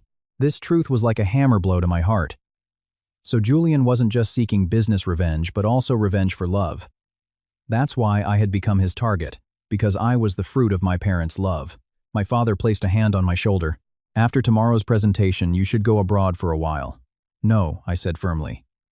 I will stay and fight. I am Beatrice Hayes. I don't run from the enemy. My father looked at me for a long time and finally nodded. All right. But be very careful. Julian is like a cornered dog now. There's no telling what he's capable of. I couldn't sleep that night. At 3 a.m., my phone suddenly pinged. A message from an unknown number. Asterisk, tomorrow at the bid presentation, I've prepared a surprise for you. I look forward to your performance, niece. Asterisk. It was a message from Julian. He called me niece, emphasizing our uncomfortable blood relationship. I replied times. Me too, uncle. Don't forget, the Hayes family is very good at comebacks. Asterisk, I put down the phone and walked to the window. I looked at the night sky, the darkest before the dawn. Tomorrow's presentation would be a tough battle, and I didn't know that the surprise Julian had prepared would far exceed my imagination and be lethal. Outside the venue for the NYC Smart City project bid, there were far more journalists than usual. The Apex Innovations marital scandal had turned this typically technical presentation into the center of all gossip. When I got out of the car, the flashes went off like a single burst of light. Today I had deliberately chosen a dark navy blue tailored suit, with clean lines paired with simple pearl earrings, to look professional without losing a touch of femininity. I wanted everyone to see that Beatrice Hayes was not a pitiable victim but the heiress of the Hayes Corporation. Miss Hayes, rumor has it, you'll be presenting the proposal yourself. Does it add pressure that Apex is also bidding? Have you started divorce proceedings with Mr. Vance? I just smiled without a word and entered the building escorted by bodyguards. George stuck close by my side, briefing me in a low voice. Mr. Vance and Lucy Herrera have already arrived and are in the waiting room. Julian Hayes has also come as an observer, but won't participate directly. And Ellie, I asked. George paused. She came as Julian's assistant. 10 minutes ago, she sent an encrypted message times, "Be careful during the demonstration phase of the presentation." Asterisk. I nodded slightly, raising my guard. The presentation process consisted of the proposal explanation, a technical demonstration, and a Q&A session. Julian had surely set a trap in one of these phases. Entering the main hall, I immediately saw Alex and Lucy. They were sitting in the front row on the right, chatting with the jury members. Alex looked tired but was trying to keep up appearances. Lucy wore a loose-fitting dress, deliberately highlighting her pregnancy. As I passed them, Lucy raised her voice intentionally. "Honey, the doctor said the baby is very healthy today. I'm sure he knows his daddy is going to win a big battle." I didn't turn around, but I felt Alex's gaze on my back. I found the Hayes Corporation's seat and sat down. Laura stealthily approached and handed me a USB drive. "Just got it.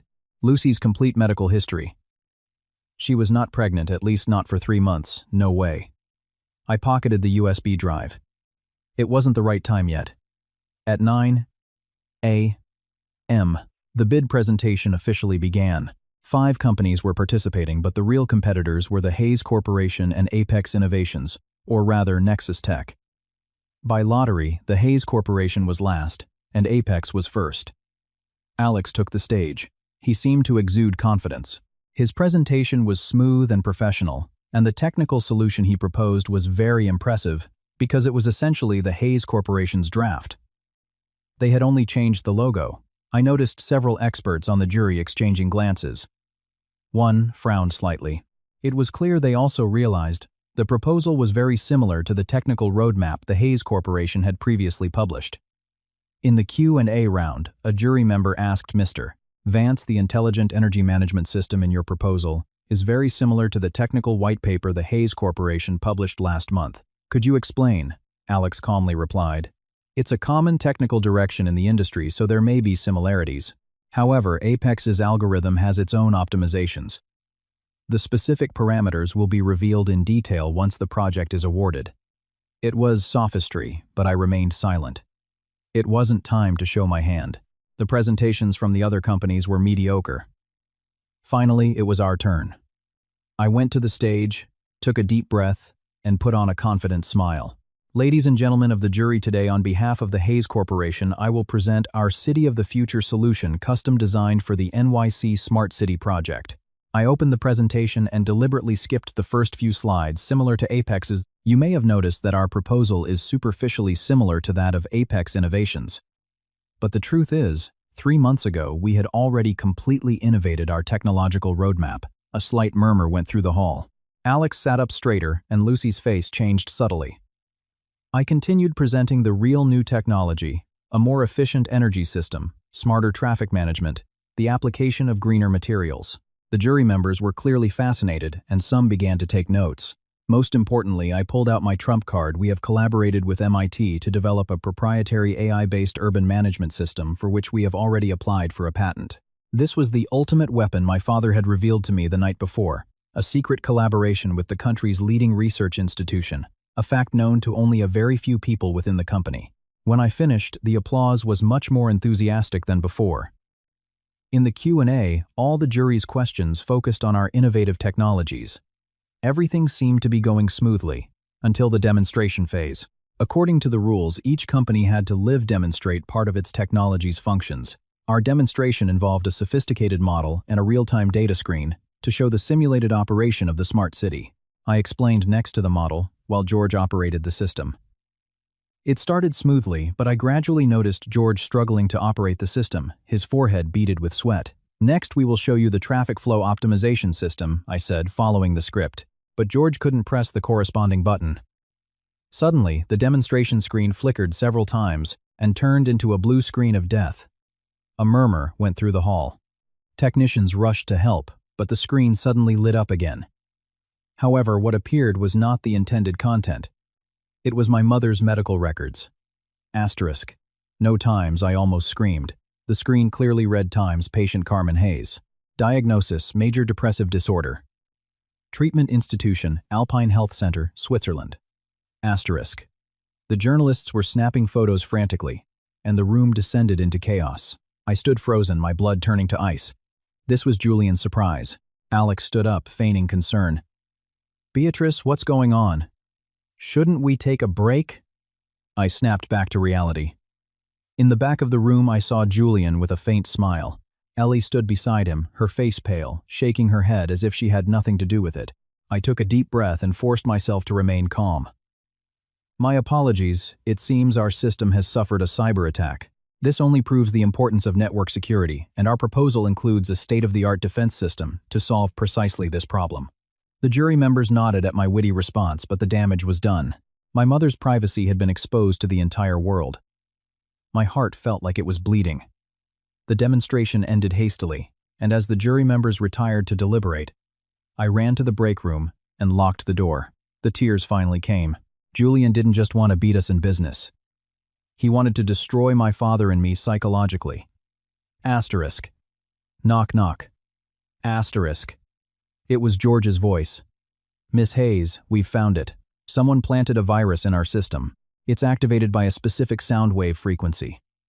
It's possible Lucy Herrera's bracelet was the emitting device. I dried my tears and opened the door. Do we have proof? The technical team has already secured it. At the same time, the journalist Laura Bennett has just published a breaking news story about Lucy's fake pregnancy. I was momentarily stunned and quickly checked my phone. Sure enough, Laura's exclusive was on every news portal. Asterisk Apex CEO's mistress suspected of faking pregnancy. Medical records reveal deceit. Asterisk. The article detailed Lucy's real medical history, proving she was not pregnant. The comments section exploded and public opinion took a radical turn. The timing is perfect, George smiled. The jury is making their final decision, and this news will undoubtedly affect their assessment of Apex's credibility. But I wasn't at ease. Julian's plan was so meticulous. Wouldn't he have more tricks? When the break ended and we re-entered the hall, I saw Lucy crying in a corner. Alex, his face ashen, was on the phone. It was clear he had just heard the news, but Julian remained calm. He even made a toasting gesture to me, his expression as if congratulating me on my counterattack. Finally, the moment of the final decision arrived. The jury chairman took the stage to announce the result.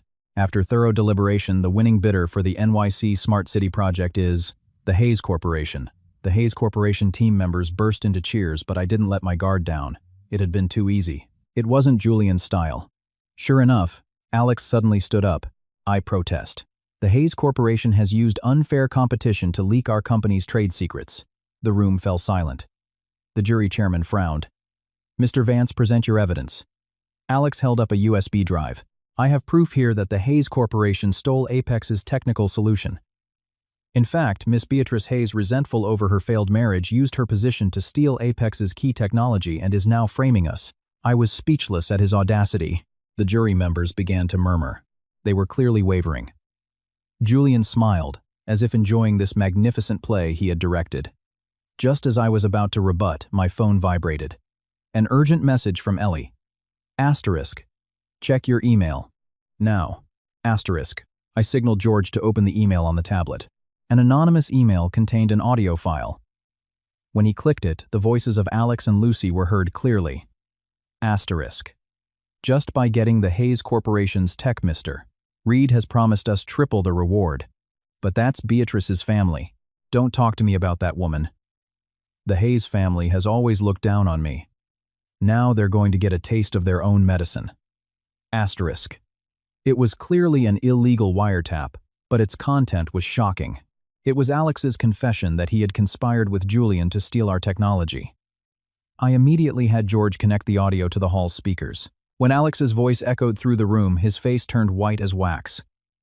It can't be. That's impossible, he muttered. When the audio finished, a dead silence fell over the room. All eyes were on Alex. The reporters' cameras frantically captured his pathetic state. The jury chairman cleared his throat. Based on this new evidence, the jury once again confirms that the award to the Hayes Corporation is valid. At the same time, we recommend that the relevant authorities investigate Apex Innovations and Nexus Tech for suspected industrial espionage. Alex collapsed into his chair. His face was ashen. Lucy had already disappeared, probably having slipped away. I walked over to Alex and looked down at him. Do you understand now? On Julian Hayes's chessboard, you and I were just pawns. The only difference is I chose to be a pawn that fights back. He looked up. In his eyes there was finally a hint of regret. "B, I'm sorry." "It's too late," I said coldly. "Find a lawyer, Mr. Vance. The legal battle has just begun." As I left, Julian stopped me. "A magnificent performance, niece. But you've forgotten the most important thing." I looked him straight in the eye. "And what's that?" "The legality of the audio evidence." He smiled.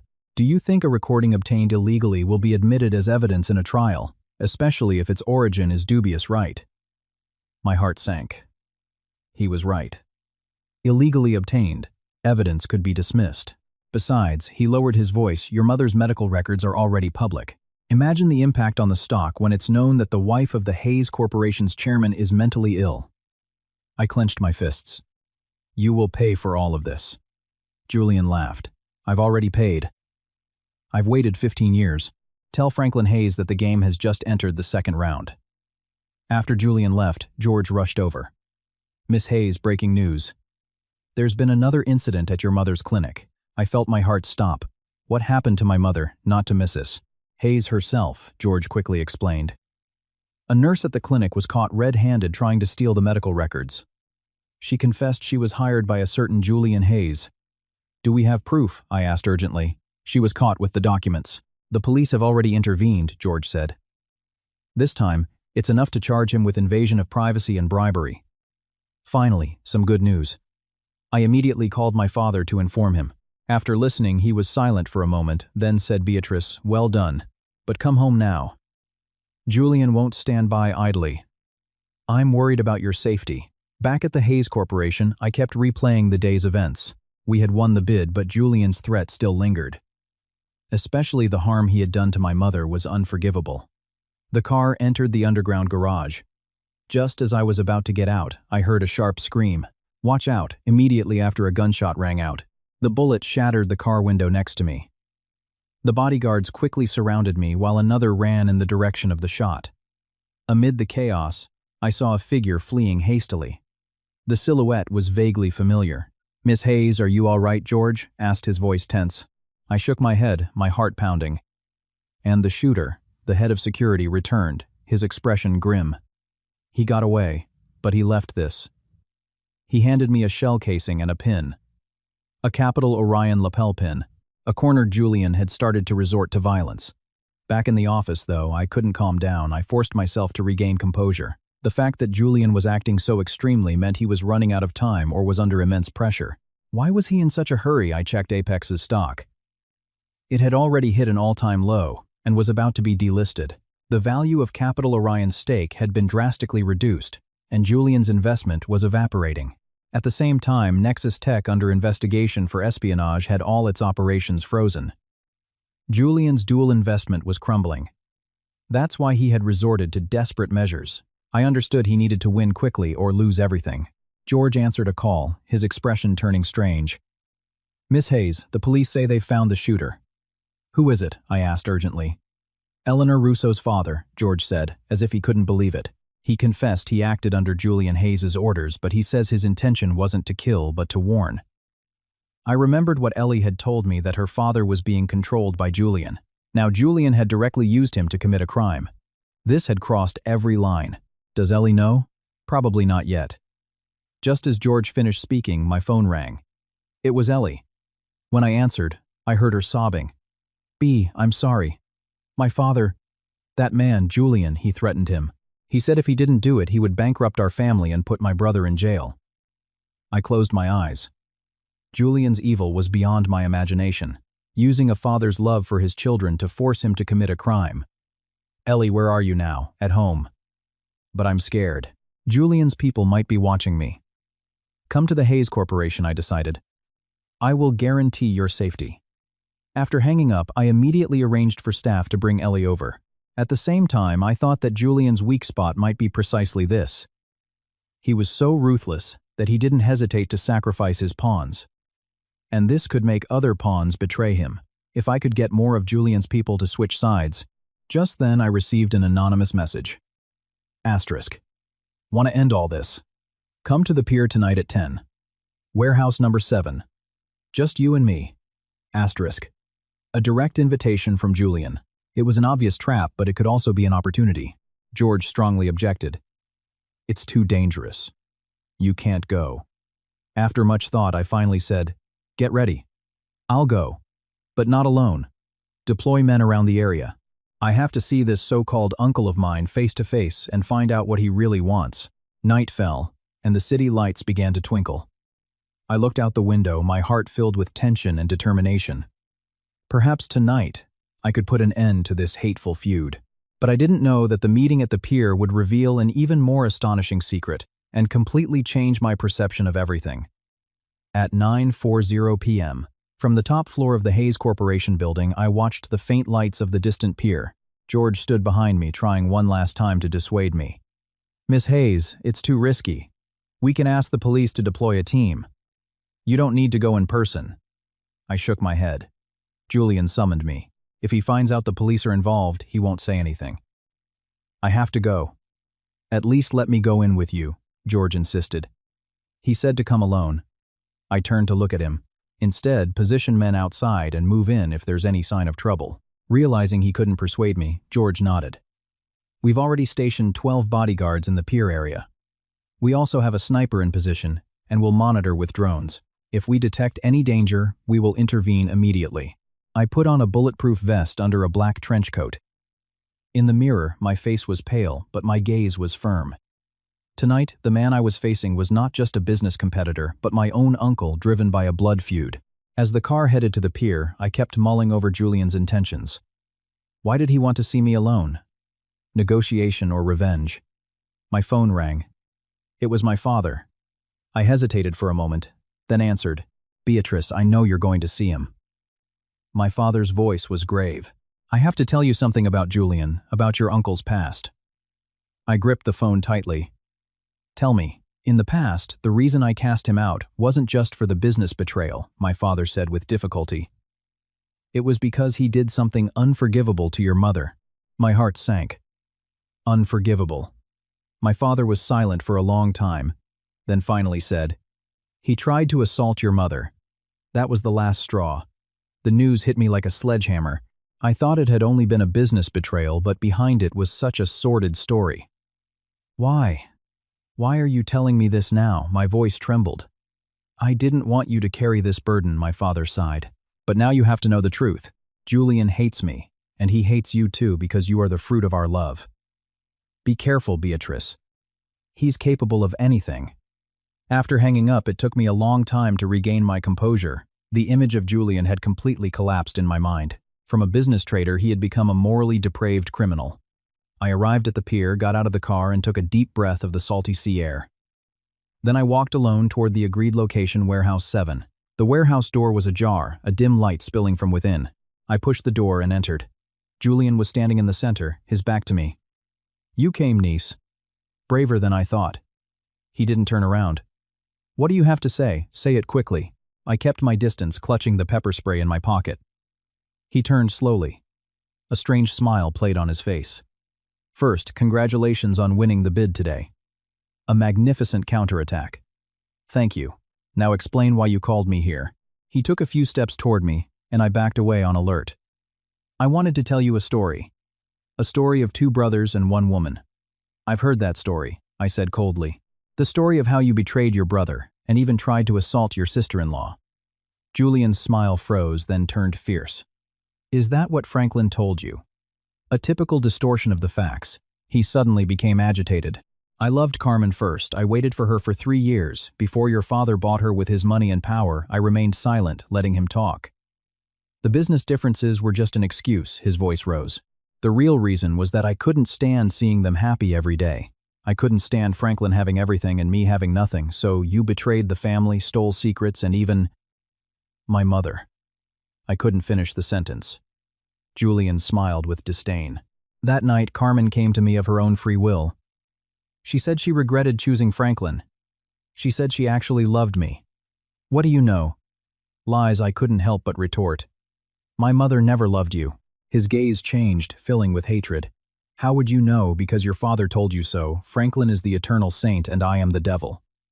He suddenly controlled his emotions, regaining his calm. But none of that matters anymore. I called you here tonight to end all of this. He took out a folder. This is a stock transfer agreement. Transfer the 20% of the Hayes Corporation stock you own to me. In return, I promise I will never bother you or your parents again. I almost laughed. You're insane. How could I ever agree to such a proposal? If you don't, he said slowly, tomorrow the entire press will receive more material about your mother, including her suicide attempts and photos of her nervous breakdowns. My blood ran cold. You wouldn't dare. Oh, I would, he sneered. I also have the love letters she wrote to me. Of course, she wrote them when she was mentally unstable. But do you think the public will see it that way? I trembled with rage and helplessness. This man had completely lost his humanity. Suddenly, there was a small noise from the second floor of the warehouse. Julian instantly became alert. You brought people. No, I said truthfully. But it's possible someone followed you. His gaze wavered, then he laughed. Even better. The more audience, the more fun. He clapped his hands, and a side door of the warehouse opened. 2 people were dragged in. It was Alex and Lucy. They were bound and gagged, terror painted on their faces. I looked at Julian shocked. What is the meaning of this? Cleaning up trash, he said coldly. These pawns are no longer useful. In fact, they could become witnesses. How about I take care of them for you, Alex? Shook his head, desperately pleading with his eyes. Lucy was a mess of tears. I realized Julian was truly insane. He intended to end everything here. You won't get away. I tried to remain calm. This place is surrounded by my people. Oh, I know, he admitted unexpectedly. But I have my people too. He looked at his watch. And it's almost time. Suddenly, sounds of fighting and several gunshots erupted outside the warehouse. My heart sank. Julian had prepared for everything. His people were engaging mine. Taking advantage of him looking outside, I quickly activated the emergency signal in my pocket. At the same time, I rushed toward Alex and Lucy to try to untie them.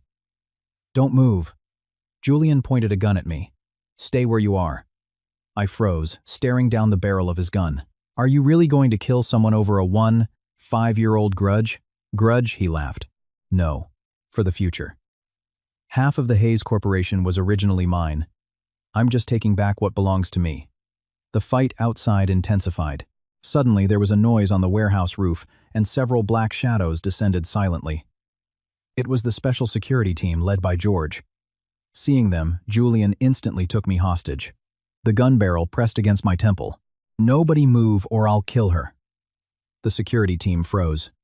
George emerged from the shadows, aiming his gun at Julian. Let her go. You have no escape. Julian smiled disdainfully. Escape? I never intended to escape. He dragged me backward, positioning himself next to a shipping container. The container door was ajar, and inside was a strange device. Do you know what this is? He whispered in my ear. Enough explosives to blow this whole warehouse sky high. If I can't live, we all die together. Everyone was horrified. Alex and Lucy writhed desperately, making muffled sounds. George lowered his gun. Easy, Mr. Hayes. We can negotiate. The time for negotiation is over, Julian said. Do as I say now or I'll detonate it. Just then, the large warehouse door crashed down and my father burst in with more people. Julian let my daughter go. My father aimed a gun at him, but his hand was trembling slightly. Seeing my father, a mix of emotions crossed Julian's eyes. Franklin, you finally came. Just in time. The whole family reunited. What do you want? My father asked coldly. Money, shares, I can give it to you. It's too late, Julian shook his head. What I want now is not money. It's an ending. He looked around. Everyone drop your weapons and back away. I'm counting to 3. My father signaled for everyone to obey. Guns clattered to the floor and people backed away. Julian continued to drag me toward the container. I saw that the detonator he held had a safety pin. It had to be pulled before it could be activated. The opportunity would only last a second. When he shouted 2, I elbowed him in the stomach, ducked, spun, and snatched the gun. It was a self-defense technique I had learned in college. I never thought I'd actually use it. Julian in pain dropped the weapon, and I quickly rolled away from him. George and the security team swarmed to subdue him, but Julian, just before being taken down, pulled the pin from the detonator. Die with me, he laughed like a madman. My father ran toward me. Beatrice, get back. There was an explosion, but it was a small detonation in a corner of the warehouse, not the container. Clearly a distraction. The real danger came from above. A warehouse crane suddenly went haywire, and a huge steel structure came crashing down toward us. My father pushed me out of the way, and he was grazed by the beam, falling to the ground. "Dad!" I screamed, rushing to him. George and the bodyguards, while subduing Julian, were providing cover for us to evacuate. Alex and Lucy took advantage of the confusion to untie themselves and run for their lives. Amid the chaos, I saw Julian break free and run toward my injured father. "Franklin, the day has finally come." He raised an iron bar. Without hesitation, I fired not at Julian but at the rope above his head. A heavy object fell precisely hitting his arm. The iron bar dropped and Julian screamed. The bodyguards took the opportunity to fully subdue him. I knelt beside my father. His forehead was bleeding, but he was conscious. "Beatrice, are you okay?" "I'm fine, Dad." "Don't talk. The ambulance will be here soon," I said, pressing on his wound. My hands were shaking violently. My father took my hand. "I have to tell you something, Julian." Suddenly his eyes hardened and looked behind me. I turned. Julian had broken free again and was running toward us with the iron bar. "Die, Franklin," he screamed, like a madman. Asterisk, bang times. A gunshot rang out. Julian stopped dead. The iron bar fell. A red stain spread across his chest. He collapsed slowly. It was George who fired. His face was pale, but his hand was steady. The warehouse suddenly fell silent. Only the distant sirens grew closer. I hugged my father. The tears finally came. "Hold on, Dad. Hold on." My father smiled weakly. "You did very well, Beatrice. You were braver than me." The paramedics and police arrived. They took my father away on a stretcher. Julian was taken away too. George's bullet had missed a vital point, hitting his shoulder. Before getting into the ambulance, my father squeezed my hand tightly.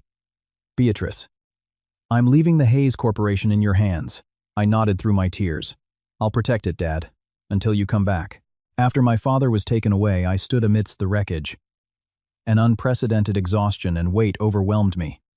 George approached. "Miss Hayes, they've arrested Alexander Vance and Lucy Herrera. They ran into the police while trying to escape." I nodded and watched as they put Julian in a police car. His eyes were empty, as if all his vitality was gone. "What kind of sentence will he get?" "With all the charges, probably life in prison," George replied. Besides, the police found more evidence at his residence, including the complete records of the trade secret theft from the Hayes Corporation. As the police cars drove away, Laura arrived at the scene. Seeing the ruined warehouse, she was shocked and hugged me. "Oh my God, Bea, are you okay?" I barely managed to smile. "I'm fine. I need to ask you a favor. Anything. Can you try to minimize the coverage on my mother? She suffered enough," I asked. Laura nodded seriously. "I'll do everything I can." Actually, the public is more interested in Julian's crimes and Lucy's fake pregnancy. "We can handle your mother's situation discreetly." In the early morning, I finally returned to the Greenwich mansion. The butler informed me that my father's surgery had been successful, and his life was not in danger. I soaked in a hot bath, trying to wash away the night's horror and the smell of blood. But when I closed my eyes, I still saw Julian's crazed look and heard the roar of explosions and gunshots. Drying off, I looked at myself in the bathroom mirror. My gaze was still tired, but there was something stronger in it than before. After surviving this life-or-death ordeal, I was no longer the woman who crumbled over her husband's betrayal. I put on my pajamas and went to my father's study. There were our family photo albums. I opened to the page with the photo of my father and Julian together. Two young men with their arms around each other, smiling broadly as if the whole world was theirs. Who would have imagined that 15 years later the brothers would face each other to the death? The phone rang. It was the hospital. My father had woken up and wanted to see me. I rushed to the hospital immediately. My father was lying in bed. His face was pale, but his mind was clear. "Beatrice," he gestured weakly. "Come here." I sat beside him and took his hand. "How are you feeling?" He smiled bitterly. "Old man, I take one hit and end up like this." There was a brief silence. Then he said, "I'm sorry about Julian. For dragging you into this." "It's not your fault, Dad," I said softly. "He chose hatred." My father sighed. "Perhaps I was too harsh on him back then." pushed him to the edge. He tried to assault Mom. "That's unforgivable," I said firmly. "You did nothing wrong." Tears welled in my father's eyes. "Thank you, Beatrice. Now I have to ask you something more important." He signaled George to bring a document. "This is a power of attorney for my shares, and a delegation of authority. While I recover, I want you to act as interim CEO." I looked at the document surprised. "Dad, that's too much responsibility." Are you ready?" My father was firm. "What you've shown tonight proves you are much stronger and wiser than I thought. The Hayes Corporation needs a new generation of leadership." I took a deep breath and finally nodded. "I will do my best." Leaving the hospital, the sky was already beginning to lighten. In the dawn light, the city seemed to be reborn. George was waiting by the car. "Miss Hayes, where to now?" I thought for a moment. "First to the police station. I need to see Alexander Vance and Lucy Herrera. It's time to end all the feuds." At the police station, Alexander Vance was completely broken. When he saw me, a mix of emotions crossed his eyes. "Beatrice, I'm sorry." I looked at him calmly. "I accept your apology, but the legal process will not change." He hung his head. "I know. Julian controlled everything. I was like a puppet." "Everyone has a choice," I interrupted. "You, instead of confessing to me and asking for help, chose to give in to blackmail." He couldn't say anything. "If you cooperate with the police investigation and testify about all of Julian's crimes, I will consider some leniency in the civil damages lawsuit." A light of hope shone in Alex's eyes. "Really, I'll cooperate with everything, I swear." When I saw Lucy, she was completely devastated. "Miss Hayes, please. It was all Julian's doing. I never wanted to ruin your marriage." I looked at her coldly. The fake pregnancy was his idea too. She was speechless, then broke down in tears. "I just wanted to hold on to Alex. Because I love him. Love is not an excuse to hurt others." I stood up. "Behave yourself from now on." Leaving the police station, the sun flooded the streets. I took a deep breath of fresh air, feeling a calm I hadn't experienced in a long time. My phone rang. It was Laura. "Bea, have you seen the headlines? Public opinion has completely turned. Everyone is supporting you and your father. They're even calling you the business queen." I smiled ironically. "What an exaggeration." "Well, I have some news for you." "What is it?" "As of today, I am officially taking over as interim CEO of the Hayes Corporation." There was silence on the other end of the line. Then, a jubilant scream. "Awesome, that's the real revenge, living a much better life than them." After hanging up, I told George to take me to the Hayes Corporation building. On the way, I looked at the bustling city through the window and thought about the future. Julian's arrest was not the end, but a new beginning. The Hayes Corporation needed reform, a renewed image, and to rise from this crisis like a phoenix. The car arrived at the Hayes Corporation building. I got out and looked up at the imposing glass facade. This business empire my father had built from scratch was now temporarily in my hands. As George opened the door for me, employees respectfully lined both sides. As I walked through the lobby, I felt the curiosity and expectation in their gazes. I got into the private elevator and, looking at myself in the mirror, adjusted my jacket collar. The woman in the mirror had a firm gaze and a dignified posture. There was no trace left of the humiliated wife from the gala. The elevator doors opened and I walked toward the CEO's office. A new era was beginning. From the CEO's office window, the city skyline gleamed under the morning sun. Standing there, I felt the weight of this business empire beneath my feet. My father's office, true to his style, was sober and functional, with almost no unnecessary decorations. The only standout piece was a photo frame on his desk, holding a picture of our family from my college graduation day. In it, my parents smiled radiantly, and I in the center had a look full of anticipation for the future. Who would have thought that in just a few years everything would change so drastically? "Miss Hayes, the department heads have arrived and are waiting for the meeting." George's voice came through the intercom. I took a deep breath. "I'm on my way." It was the first time I would be chairing a meeting as interim CEO. I chose a dark gray tailored pantsuit, my hair pulled back in a neat bun. Light makeup emphasized my features rather than softening them. I wanted everyone to see that Beatrice Hayes was not a temporary substitute but a true leader. As I entered the boardroom, about 20 senior executives stood to greet me. I noticed the inquisitive and doubtful glances from some of the older members. They had watched me grow from a child into a woman, but they might not yet recognize my capabilities. "Please be seated," I said, standing at the head of the table, my voice calm. Thank you all for holding strong during these difficult times. My father's surgery was a success, and he is recovering well. During this period, I will be assuming the duties of CEO. I scanned the room. I know some of you may have doubts about my ability. That's fine. The results will speak for themselves. Let's begin with the status report from each department. During the 2-hour meeting, I quickly got up to speed on the group's situation. The scandal with Julian and Apex had undoubtedly affected the Hayes Corporation. The stock was fluctuating, and some partners had put their projects on hold, but the core business remained solid. The biggest issue was the NYC project. The CFO pointed out that a huge initial investment was needed. Post-award and the situation with Apex had slightly impacted our cash flow. I nodded. What's the status of recovering the funds from Apex? The head of legal replied Alexander Vance's personal assets and those of Apex have been frozen, but it will take time to recover them fully. Also, the trial for Julian Hayes' case is about to begin, and we need to prepare a vast amount of evidence. When the meeting ended, I asked a few key executives to stay. From now on, we will form a special task force, which I will lead myself. The goal is to have the Hayes Corporation stock return to its pre-scandal level within 3 months, and to get the NYC project successfully underway. They looked at each other clearly, thinking the goal was overly optimistic. Any problems? I raised an eyebrow. A senior vice president spoke cautiously. Interim CEO, 3 months might be a bit tight. The market won't give us a break. Our competitors are seizing this opportunity. I cut him off. We either recover quickly or we decline slowly. There is no middle ground. I turned on the projector. This is the initial plan. First, sell non-core assets to quickly recoup capital. Second, establish an innovation lab in collaboration with a university to enhance our technological image. Third, through a media rebranding plan, dilute the negative news and highlight the Hayes Corporation's social contributions. The executives were surprised by the detailed plan. They realized I had already prepared everything. I'll send you the details after the meeting. Get started immediately. I ended the meeting, allowing no further questions. Back in my office, George informed me Miss Hayes Eleanor Russo is waiting in the visitor's lounge. She wants to see you. Then I remembered I had promised to protect her, let her in.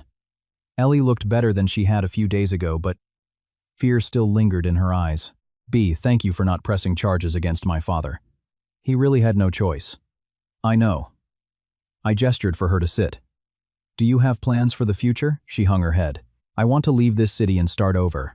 But Julian's people. There's an opening for a market analyst in the Hayes Corporation's Singapore branch. I handed her a document. If you want, you can work there. The company will provide housing and ensure your safety. Ellie's eyes instantly reddened. Why? Why are you still helping me? I betrayed you. Because in the end, you chose your conscience, I said softly. And because I believe people can change. Sobbing, she accepted the document, gave a deep bow, and left. I hoped that both she and I could truly have a new beginning. In the afternoon, I visited various departments, communicating directly with the employees. Many were surprised by my proactive approach. My father was known for his authority and rarely left his office. In the R&D center, I found a smart home project had stalled and immediately ordered more resources to be allocated. In the marketing department, I rejected a somewhat conservative promotion proposal and demanded bolder, more innovative ideas. The Hayes Corporation needs to show vitality, not a defensive posture, I told the marketing director. We need to attract the younger generation of consumers and investors. In the evening, just as I was about to leave, Alex's lawyer suddenly appeared. Interim CEO, I've come on behalf of Mr. Vance to discuss the divorce settlement and asset division. The lawyer handed me a thick stack of papers. I reviewed it with George. Among the clauses, Alex was surprisingly requesting a division of the Hayes Corporation stock I owned. The reason was that the stock's value had significantly increased during our marriage. I almost laughed. Tell Alexander Vance that if he insists on this request, I will press additional charges for trade, secret theft, and fraud to ensure he spends more time in prison. Sweat beaded on the lawyer's forehead. I will convey your message. After the lawyer left, George asked with concern, if we do this, aren't we backing him into a corner too much? He has nowhere else to go, I said coldly. After Julian's fall, Alex has lost his last support. Now he's just hoping I won't attack him further. Sure enough, an hour later the lawyer called. Alex agreed to all conditions and voluntarily waived any claim to asset division in exchange for a quick divorce and leniency. A wise choice, I hung up. But in my heart, instead of the joy of victory, I only felt desolation. 3 years of marriage, ending with such a cold calculation. The next day, as the first step of my media rebranding plan, I gave an exclusive interview to Laura. In the interview, I spoke frankly about my failed marriage, but emphasized that it was not the only story that defined my life. I was first the daughter of the Hayes Corporation, and now I am its guardian. Women should not be judged by their marital status. Our value goes far beyond that. When asked about Julian, I answered cautiously. The case is now in the judicial process, so it's not appropriate for me to comment further. I just want to say that every family can have flawed members. The important thing is how you face and overcome it. The reaction to the interview exceeded my expectations. The hashtag number Beatrice Hayes Independent Woman became a trending topic, and many praised my elegance and strength. My father called from the hospital. Beatrice, the interview was excellent. Your mother saw it too. She's very proud of you. A warmth spread through my chest. Mom, is she okay? The shock of her records being leaked did affect her, but seeing you has lifted her spirits. My father's voice sounded relieved. Perhaps this is an opportunity for her to face reality again. I suddenly had Dad, I want to bring Mom back to the States for treatment. The clinic abroad is professional, but family care is more important. My father was silent for a moment. The risk is high. I can assemble a medical team with the best specialists, I insisted. And with Julian now in custody, half the threat is gone. The other half? I took a deep breath.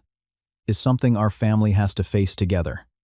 My father finally agreed. George began preparing for the medical transfer and coordinating with the country's top psychiatrists. Meanwhile, the Hayes Corporation stock began to steadily recover. The plan to sell non-core assets was proceeding smoothly, and the NYC project officially kicked off.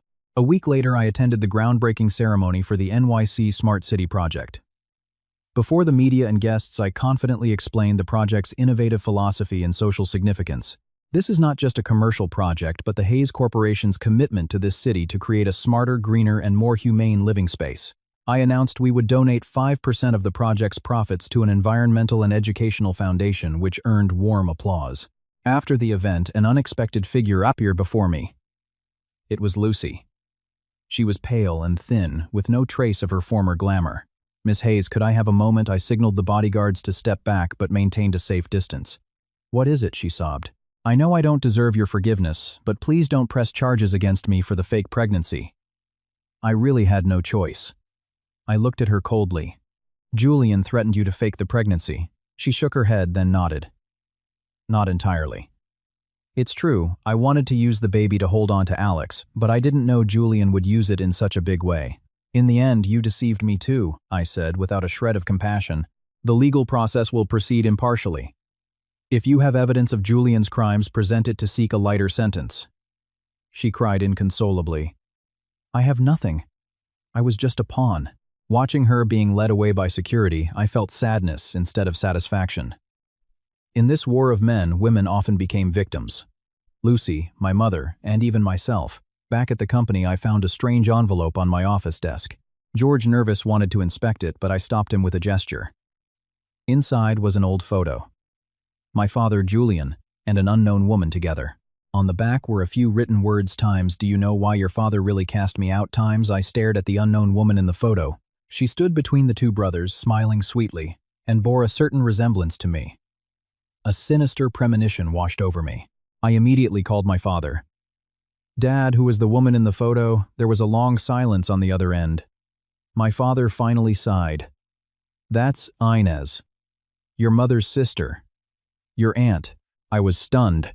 I never knew my mother had a sister. What happened to my aunt? And what does it have to do with Julian? My father's voice was pained. Julian and she were in love. But she took her own life due to her depression. Julian always thought I drove them apart, and the truth is, my father couldn't continue. But I sensed there was another tragic story hidden there. After hanging up, I stared at my aunt's sweet smile in the photo. Another forgotten woman, another family secret. At night, I stayed alone in the office reviewing the Hayes Corporation's organizational chart. This empire, my father had built from scratch, was now in my hands. It was not just a commercial entity, but the carrier of the dreams and wounds of 3 generations. A news notification popped up on my computer. Asterisk. Julian Hayes, case first trial, tomorrow. Asterisk, I took a deep breath. I sensed another storm was coming. George came in to remind me to rest. I asked him, Mr. Sterling, do you think I can lead the Hayes Corporation to a better future? He answered sincerely, Miss Hayes, you have already proven it, not just with your ability but also with your character. The way you handled Eleanor Russo, and even Lucy Herrera. I've seen true leadership in you. I smiled. Thank you. But the real test begins now. Leaving the office, I took one last look at the city night. How many stories and secrets were hidden behind those bright lights? My phone rang. It was the hospital. Miss Hayes, your mother has arrived safely, but she wishes to see you first alone. A lump formed in my throat. I'm on my way. As I drove to the hospital, my mind was racing. How would my mother be? What would she say to me? Could we, mother and daughter, rebuild the bond that time and illness had eroded? I reached the private hospital room and quietly opened the door. My mother was sitting by the window. Her profile under the moonlight looked serene and fragile. She turned and looked at me. In her eyes, instead of the confusion of the past, there was a clear, soft light. Beatrice, you've come. My eyes welled up. Mom, are you okay? She gestured for me to sit beside her and gently caressed my face. You've grown so much stronger than I thought. I'm sorry for not being by your side all these years. It's not your fault, Mom. I know, listen to me. My mother's tone was firm. About Julian. Your father only told you part of the truth. There are things you need to know now. She looked out the window and began to tell another version of the story. A story of two brothers and one woman. But that woman was not Carmen, but Inez. Inez was my sister and Julian's first love, but she was actually in love with your father. She only chose Julian for the sake of family harmony. My mother's eyes filled with tears. Your father rejected her, and from that shock, she made that drastic decision. I held my breath. I never imagined the truth was so complicated. Julian thought your father caused Inez's death, and that's where the seed of hatred was planted. My mother took my hand. The rest of the story you already know. I squeezed her hand back, feeling the weight of the years. One woman's choice had pitted two brothers against each other, and another woman had become the victim of that hatred. Mom, why are you telling me this? Because hate only breeds more hate. My mother looked at me intently. Julian went to an extreme. But we all share some responsibility. I want you to lead the Hayes Corporation to a different future. A future built not on competition and conquest, but on understanding and inclusion. That night, I stayed with my mother until she fell asleep. Seeing her peaceful, sleeping face, I felt as if I had recovered a lost part of myself. Leaving the hospital, the sky was full of stars. I looked up and suddenly understood. The true rebirth of an empire is not about the recovery of stock prices or the success of a project, but about breaking free from the chains of the past and creating new possibilities. My phone rang. It was my father. Beatrice, how's your mother? She's fine, I smiled. She told us another version of the story. My father was silent for a moment. Finally, she has let go of her burden too. Perhaps this whole scandal was a salvation for all of us in the end. Before hanging up, I said, Dad, when you recover, we're going to have a proper family dinner. No secrets, no shadows, just a normal dinner. My father's voice cracked. Yes, let's do that. Back at the mansion, I thought about Julian's trial tomorrow. As a key witness, I would have to take the stand. It would be an official farewell to the past and the starting point of a new beginning. As the first rays of dawn broke, I stood before the mirror and dressed in that dark navy suit that symbolized strength and hope. Today, Beatrice Hayes would not present herself as a victim, but as the guardian of a reborn empire, and I knew this was just the beginning. The courtroom was solemn and imposing. I sat in the witness stand facing Julian in the defendant's box. He wore an orange jumpsuit and was handcuffed, but his gaze was still sharp as a knife, as if he still controlled the situation. Witness Beatrice Hayes, please describe your relationship with the defendant. The prosecutor's voice was calm. I took a deep breath. The defendant, Julian Hayes, who previously used the name Victor Reed, is my father's brother and my paternal uncle. A murmur went through the courtroom. This family connection had not yet been made public, and for many, it was the first time they were hearing it. Julian's lawyer immediately objected. Your Honor, the familial relationship between the witness and the defendant may affect the credibility of her testimony. The judge looked at me. Does the witness concede that this relationship could influence her testimony? I replied firmly. No, Your Honor. Precisely because we are family. His betrayal is all the more unforgivable. The prosecutor continued his questions. Please describe how the defendant interfered in your marriage. I recounted objectively how Julian had manipulated Alex through Lucy, how he had orchestrated the humiliation at the gala, and how he had stolen trade secrets from the Hayes Corporation. When I mentioned the leak of my mother's medical records, my voice trembled slightly, but I finished my statement. The journalists in the room were typing frantically. It was more dramatic than any TV show. When it was the defense's turn for cross-examination, the atmosphere tensed sharply. Miss Hayes, do you admit that the Hayes Corporation exercised almost total economic control over Apex Innovations? The lawyer's tone was incisive. I answered calmly. The Hayes Corporation was a strategic investor in Apex, providing financing and enjoying corresponding rights. It is standard business practice. Standard. The lawyer's voice rose. According to our information, the Hayes Corporation controlled almost every major decision at Apex through the investment contract. If that isn't control, what is? The prosecutor objected. Your Honor, counsel is leading the witness. The judge sustained the objection, but the lawyer changed his angle. Miss Hayes, do you admit that due to the failure of your marriage, you harbored a deep resentment toward Mr. Vance? Counsel, I interrupted. It is true that I was disappointed and angry about Mr. Vance's betrayal. That's human. But I have never retaliated through illegal means. Are you sure? The lawyer asked pointedly. Then how do you explain that immediately after the gala incident, the Hayes Corporation launched an all-out financial attack on Apex? Wasn't that planned revenge? The courtroom held its breath, waiting for my answer. I lifted my chin slightly. It was a legitimate and compliant commercial self-protection measure that the Hayes Corporation took based on the breach of contract Mr. Vance himself publicly acknowledged. All actions were in accordance with the contract and market regulations. The lawyer seemed unsatisfied but couldn't rebut further for the moment. He changed the subject.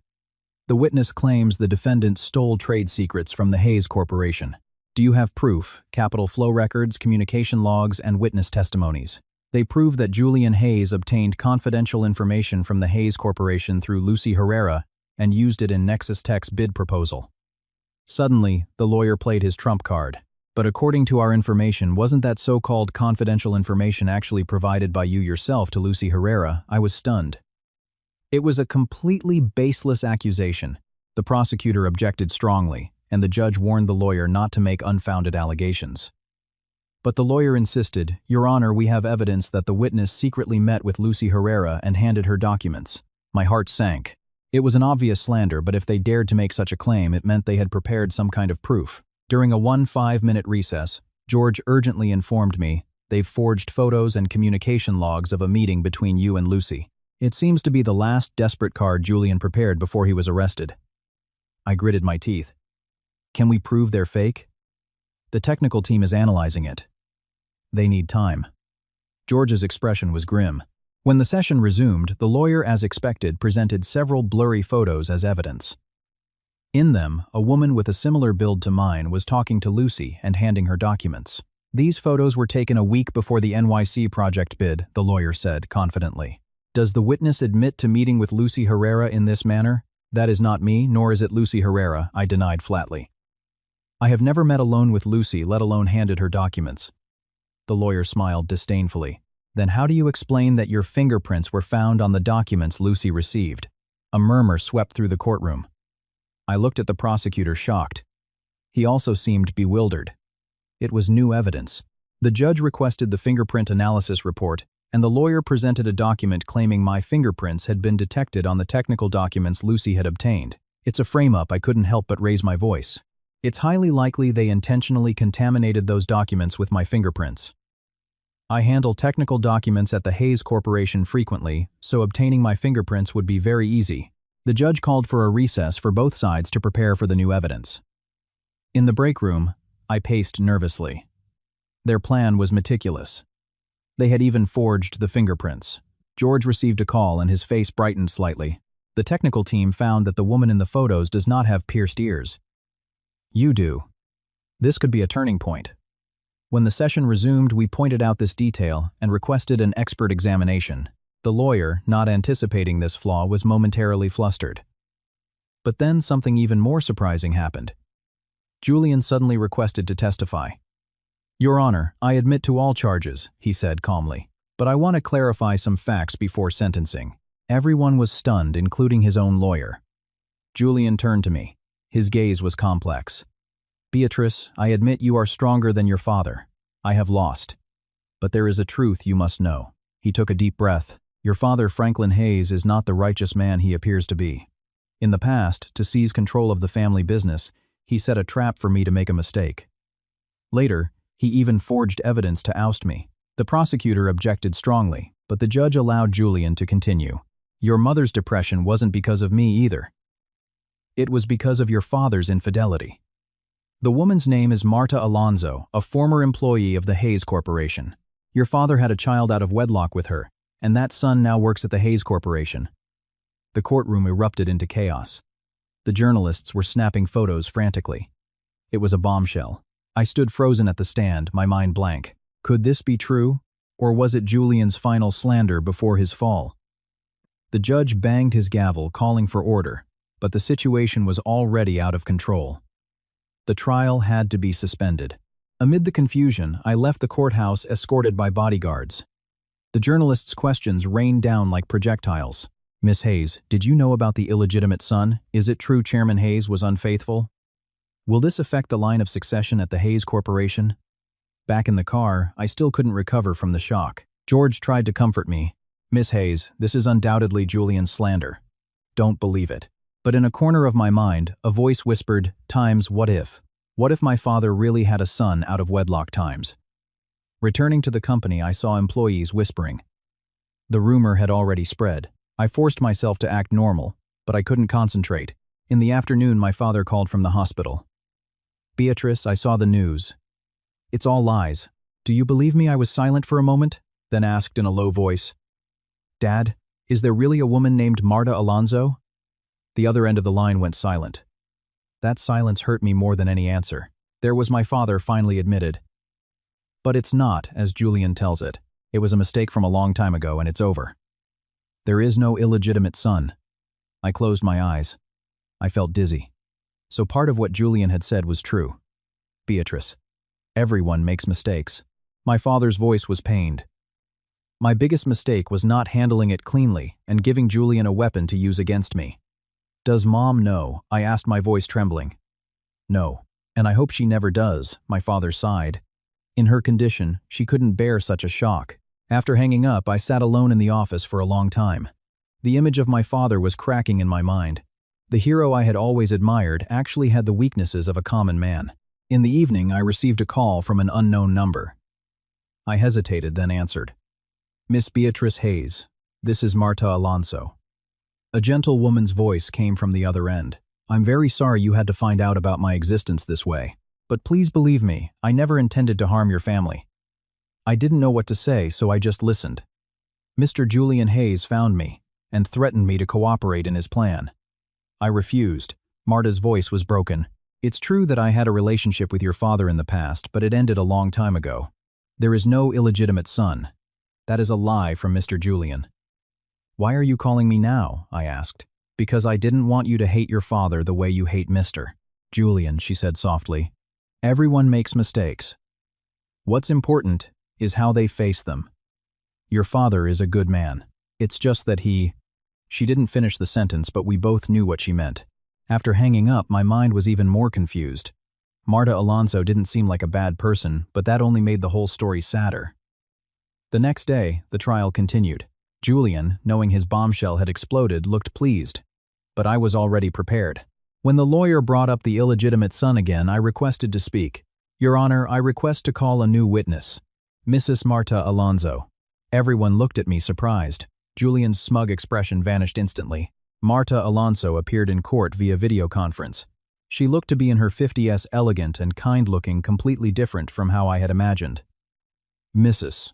Alonso, do you know the defendant Julian Hayes? The prosecutor asked. Yes. He found me a month ago and asked me to cooperate in slandering Chairman Hayes, saying he had an illegitimate son. I refused, Marta answered calmly. Julian stood up, agitated. Lies.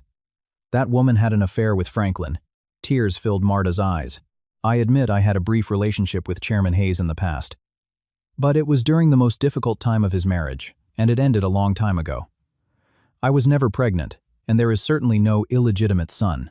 She turned to the camera as if speaking directly to me. I am sorry for the pain I have caused your family all these years. I have lived in silence, repentant, and have never interfered in your lives. Please believe me. The person your father has loved most deeply has always been your mother and you. The courtroom, shocked by this unexpected turn, fell silent. Julian was completely defeated. He shouted in court, "I've been framed. Franklin is an expert at deceiving women, I have proof," but he could no longer present any credible evidence.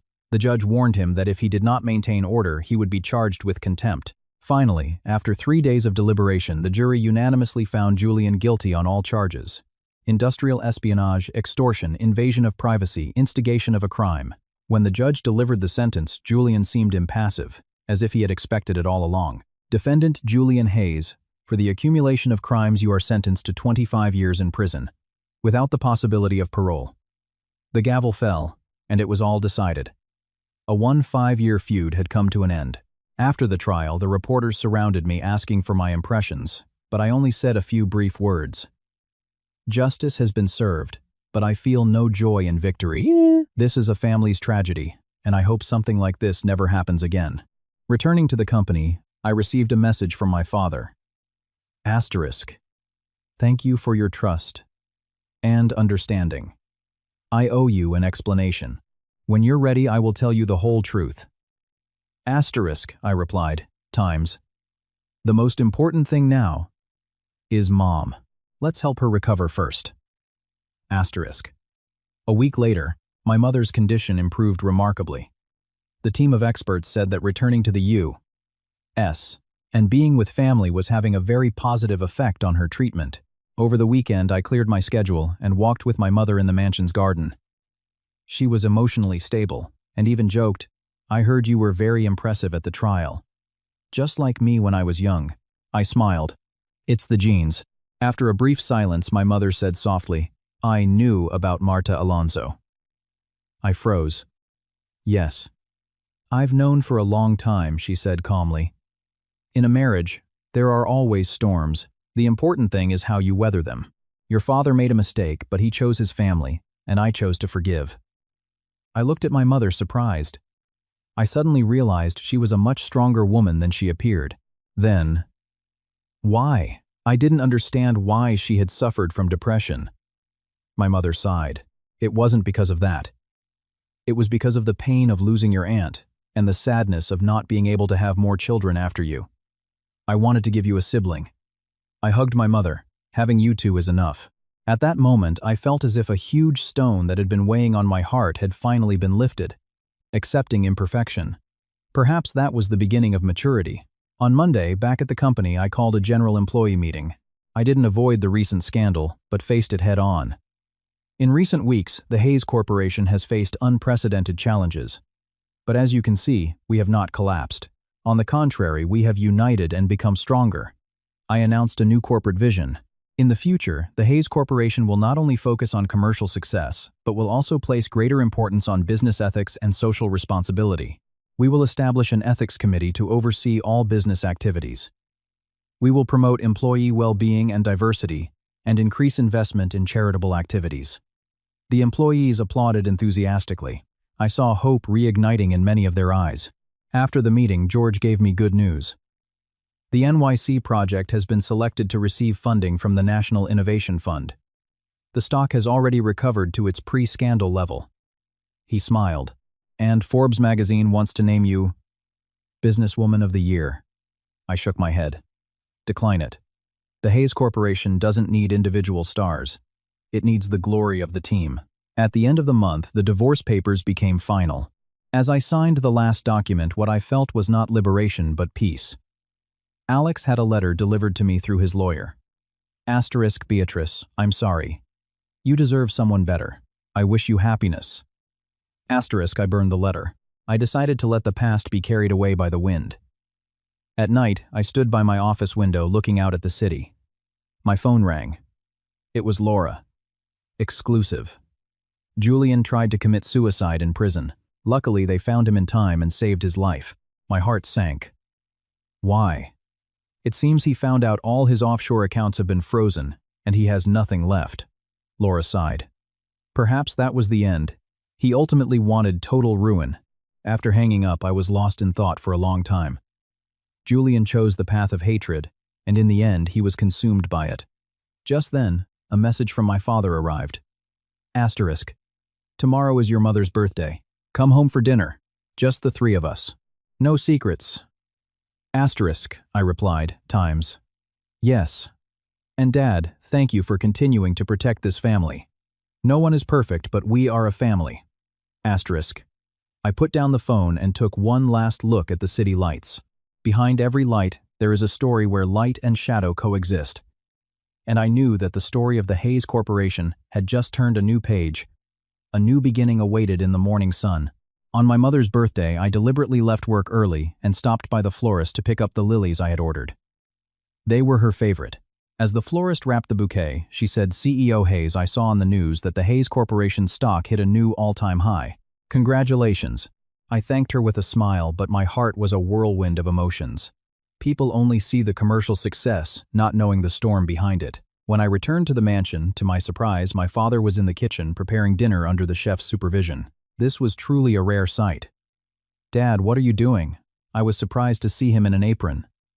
My father, slightly embarrassed, said, Your mother said she was craving the steamed fish I used to make for her when we were young. I haven't cooked it in decades, so I need the chef's guidance. A warm feeling spread through my chest. This kind of everyday affection between my parents felt more valuable than any business victory. When my mother came downstairs, her eyes filled with surprise at the dining room decorations and the bouquet of lilies. You still remembered? Of course, my father approached to help her sit.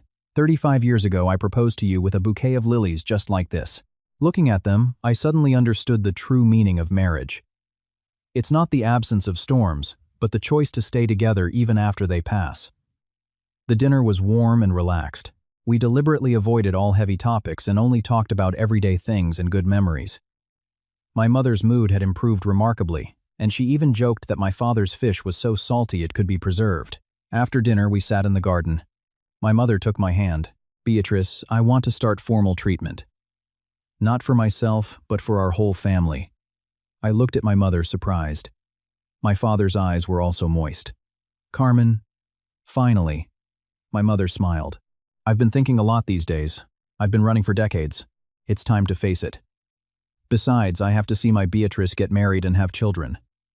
I playfully complained, Mom, I just got divorced and you're already rushing me. The three of us laughed. The night air was filled with a warmth I hadn't felt in a long time. But calm is always fleeting. The next day, as soon as I got to the office, George entered with a serious expression. CEO, something serious has happened. He opened his tablet, which displayed a breaking news headline. Times Apex Innovations. Officially files for bankruptcy protection. Thousands of employees at risk of losing their jobs. Asterisk. I took a deep breath. I had expected it, but the reality was bitter. And Alex has disappeared. No one has seen him since last night. His phone is off. George showed me a security camera recording. The last time he was seen was on the company's rooftop. My heart sank. He wouldn't. It's not certain. But Lucy has also disappeared, George added. The police have already started a search. As we spoke, a call came from an unknown number. I hesitated, then answered. Beatrice, it's me. It was Alex's voice, strangely calm. Don't worry, I'm not going to jump. I just wanted to get away from all this noise. I was silent for a moment, then asked, Where are you going? I don't know. I'm just leaving. He paused. I called to truly apologize and to thank you for your leniency in the end. I sighed softly. Take care of yourself, Alex. After hanging up, I told George to inform the police he was okay, but that there was no need to search for him. Sometimes letting go is also a solution. In the afternoon, I received a special request from the NYC project team. Several key engineers from the former Apex Innovations want to join the Hayes Corporation. They bring with them innovative technology, the project head explained. We've vetted their backgrounds and they are undoubtedly talented. They're in a difficult situation after Apex's bankruptcy, but given our history with them, we need your approval. I reviewed the technical documentation. It was certainly valuable. Conduct the interviews. If they are qualified, hire them. The Hayes Corporation doesn't ask about the past. We only value talent. This decision turned out to be very wise later on. Thanks to the technology those engineers brought, The NYC project was completed 3 months ahead of schedule, saving hundreds of millions of dollars. A week later, my mother began her formal treatment. I adjusted my work schedule to accompany her to the hospital at least twice a week. Surprisingly, during the treatment, our relationship grew even closer. Once after a session, my mother said suddenly, "Beatrice, I'd like to get involved in the company's affairs again." I looked at her, surprised. My mother had been a key partner in my father's early days but retired due to her illness. "It's not that I want to take your power," she quickly explained. "I just want to do something I can. Manage the foundation employee welfare. Doing nothing all day makes me feel worse." I gladly agreed. My mother's return would be good for both the Hayes Corporation and for herself. On Friday, at the senior executive meeting, I announced the creation of the Hayes Corporation Social Contribution Foundation and appointed my mother as its chairwoman. At the same time, I introduced a new employee welfare plan, including mental health support and family care policies. After the meeting, a senior vice president told me in private, "CEO, these policies are excellent, but they will significantly increase costs. The shareholders will probably—" I smiled and asked him, "Vice President, how long have you been with our company?" 25 years, he replied. "Then you'll remember the motto from the early days of the Hayes Corporation. The company is a family. We are just returning to our roots," I said firmly. "If any shareholder has an objection, have them come see me directly." In the end, these humane policies increased employee loyalty and productivity. The Hayes Corporation's stock continued to rise steadily. A month later, I received a notification from the court. Julian had filed an appeal from prison. At the same time, he sent me a letter. After much hesitation, I opened it. The handwriting was surprisingly neat. Asterisk, niece Beatrice. Asterisk, asterisk. When you read this letter, you will probably despise me. I am not going to apologize or make excuses. I just want to tell you some truths. I hated your father, but my feelings for you were complex. You have the Hayes determination, but also your mother's kindness. That day in the warehouse, you could have let me die, but instead of shooting me, you shot the rope.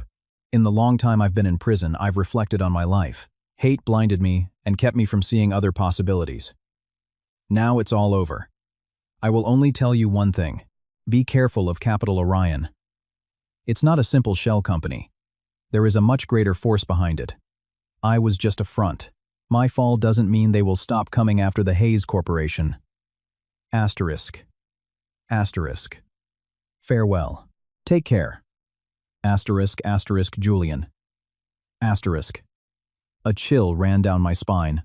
If Julian was just a front, who was the real power behind it, and why were they still targeting the Hayes Corporation?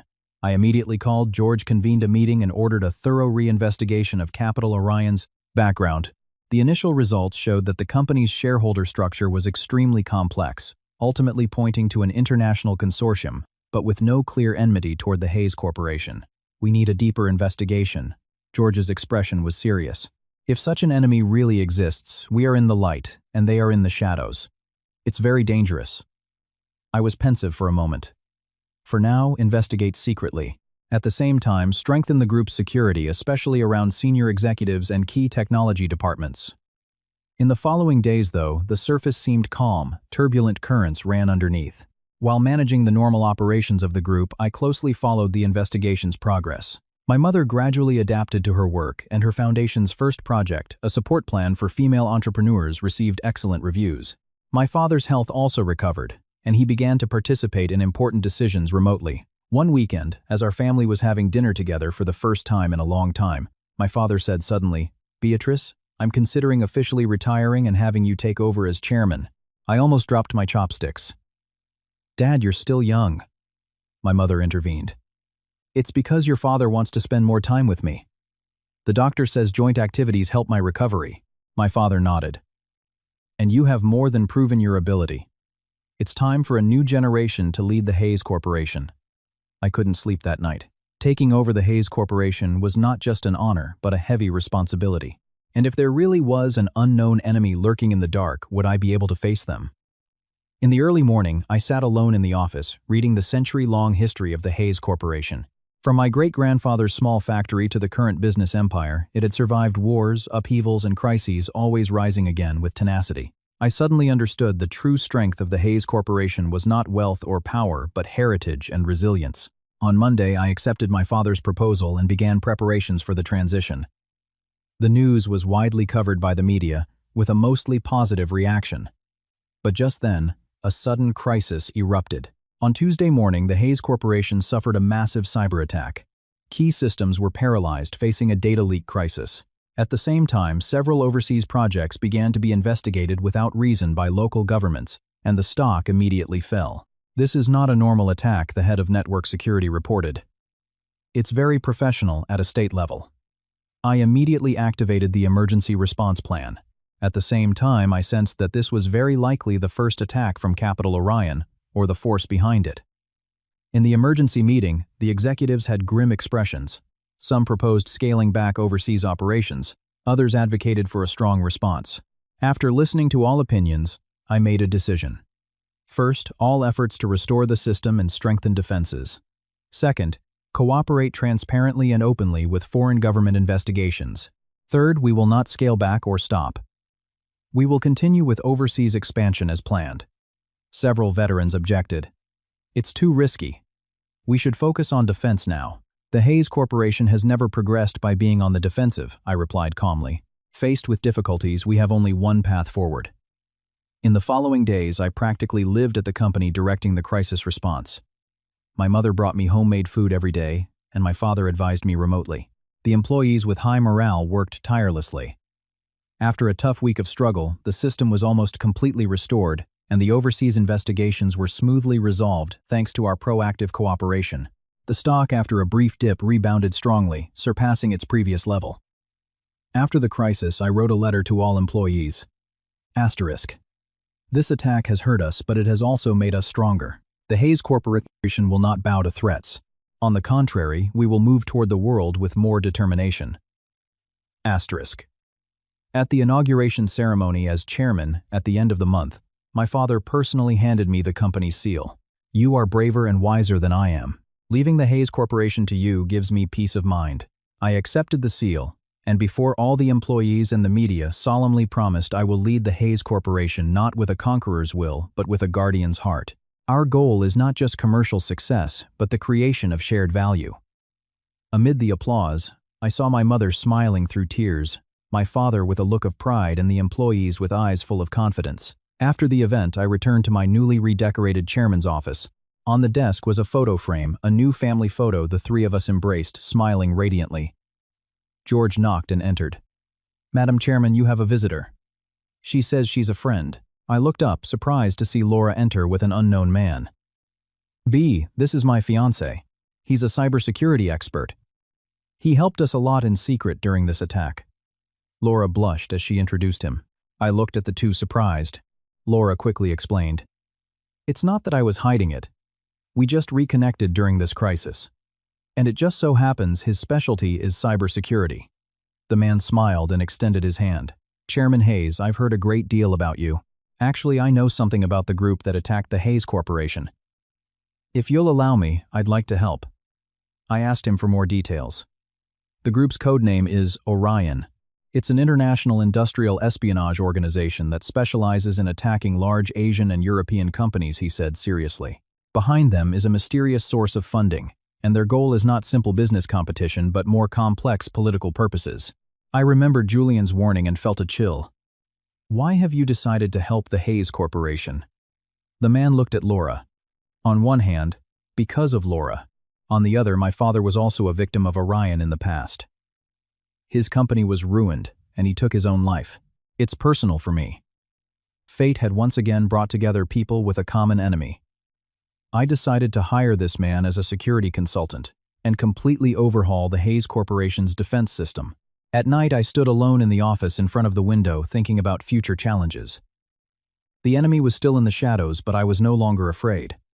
My phone rang. It was my mother. Beatrice, eat well and rest.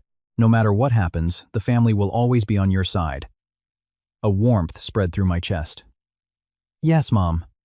This weekend, let's go to the new art museum together. After hanging up, I took one last look at the city night. In the bright lights there were shadows, but there was much more light.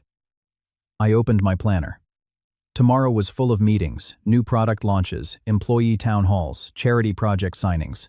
At the end of the agenda, I added a note times, start writing memoirs, The Empire and the Daughter, asterisk.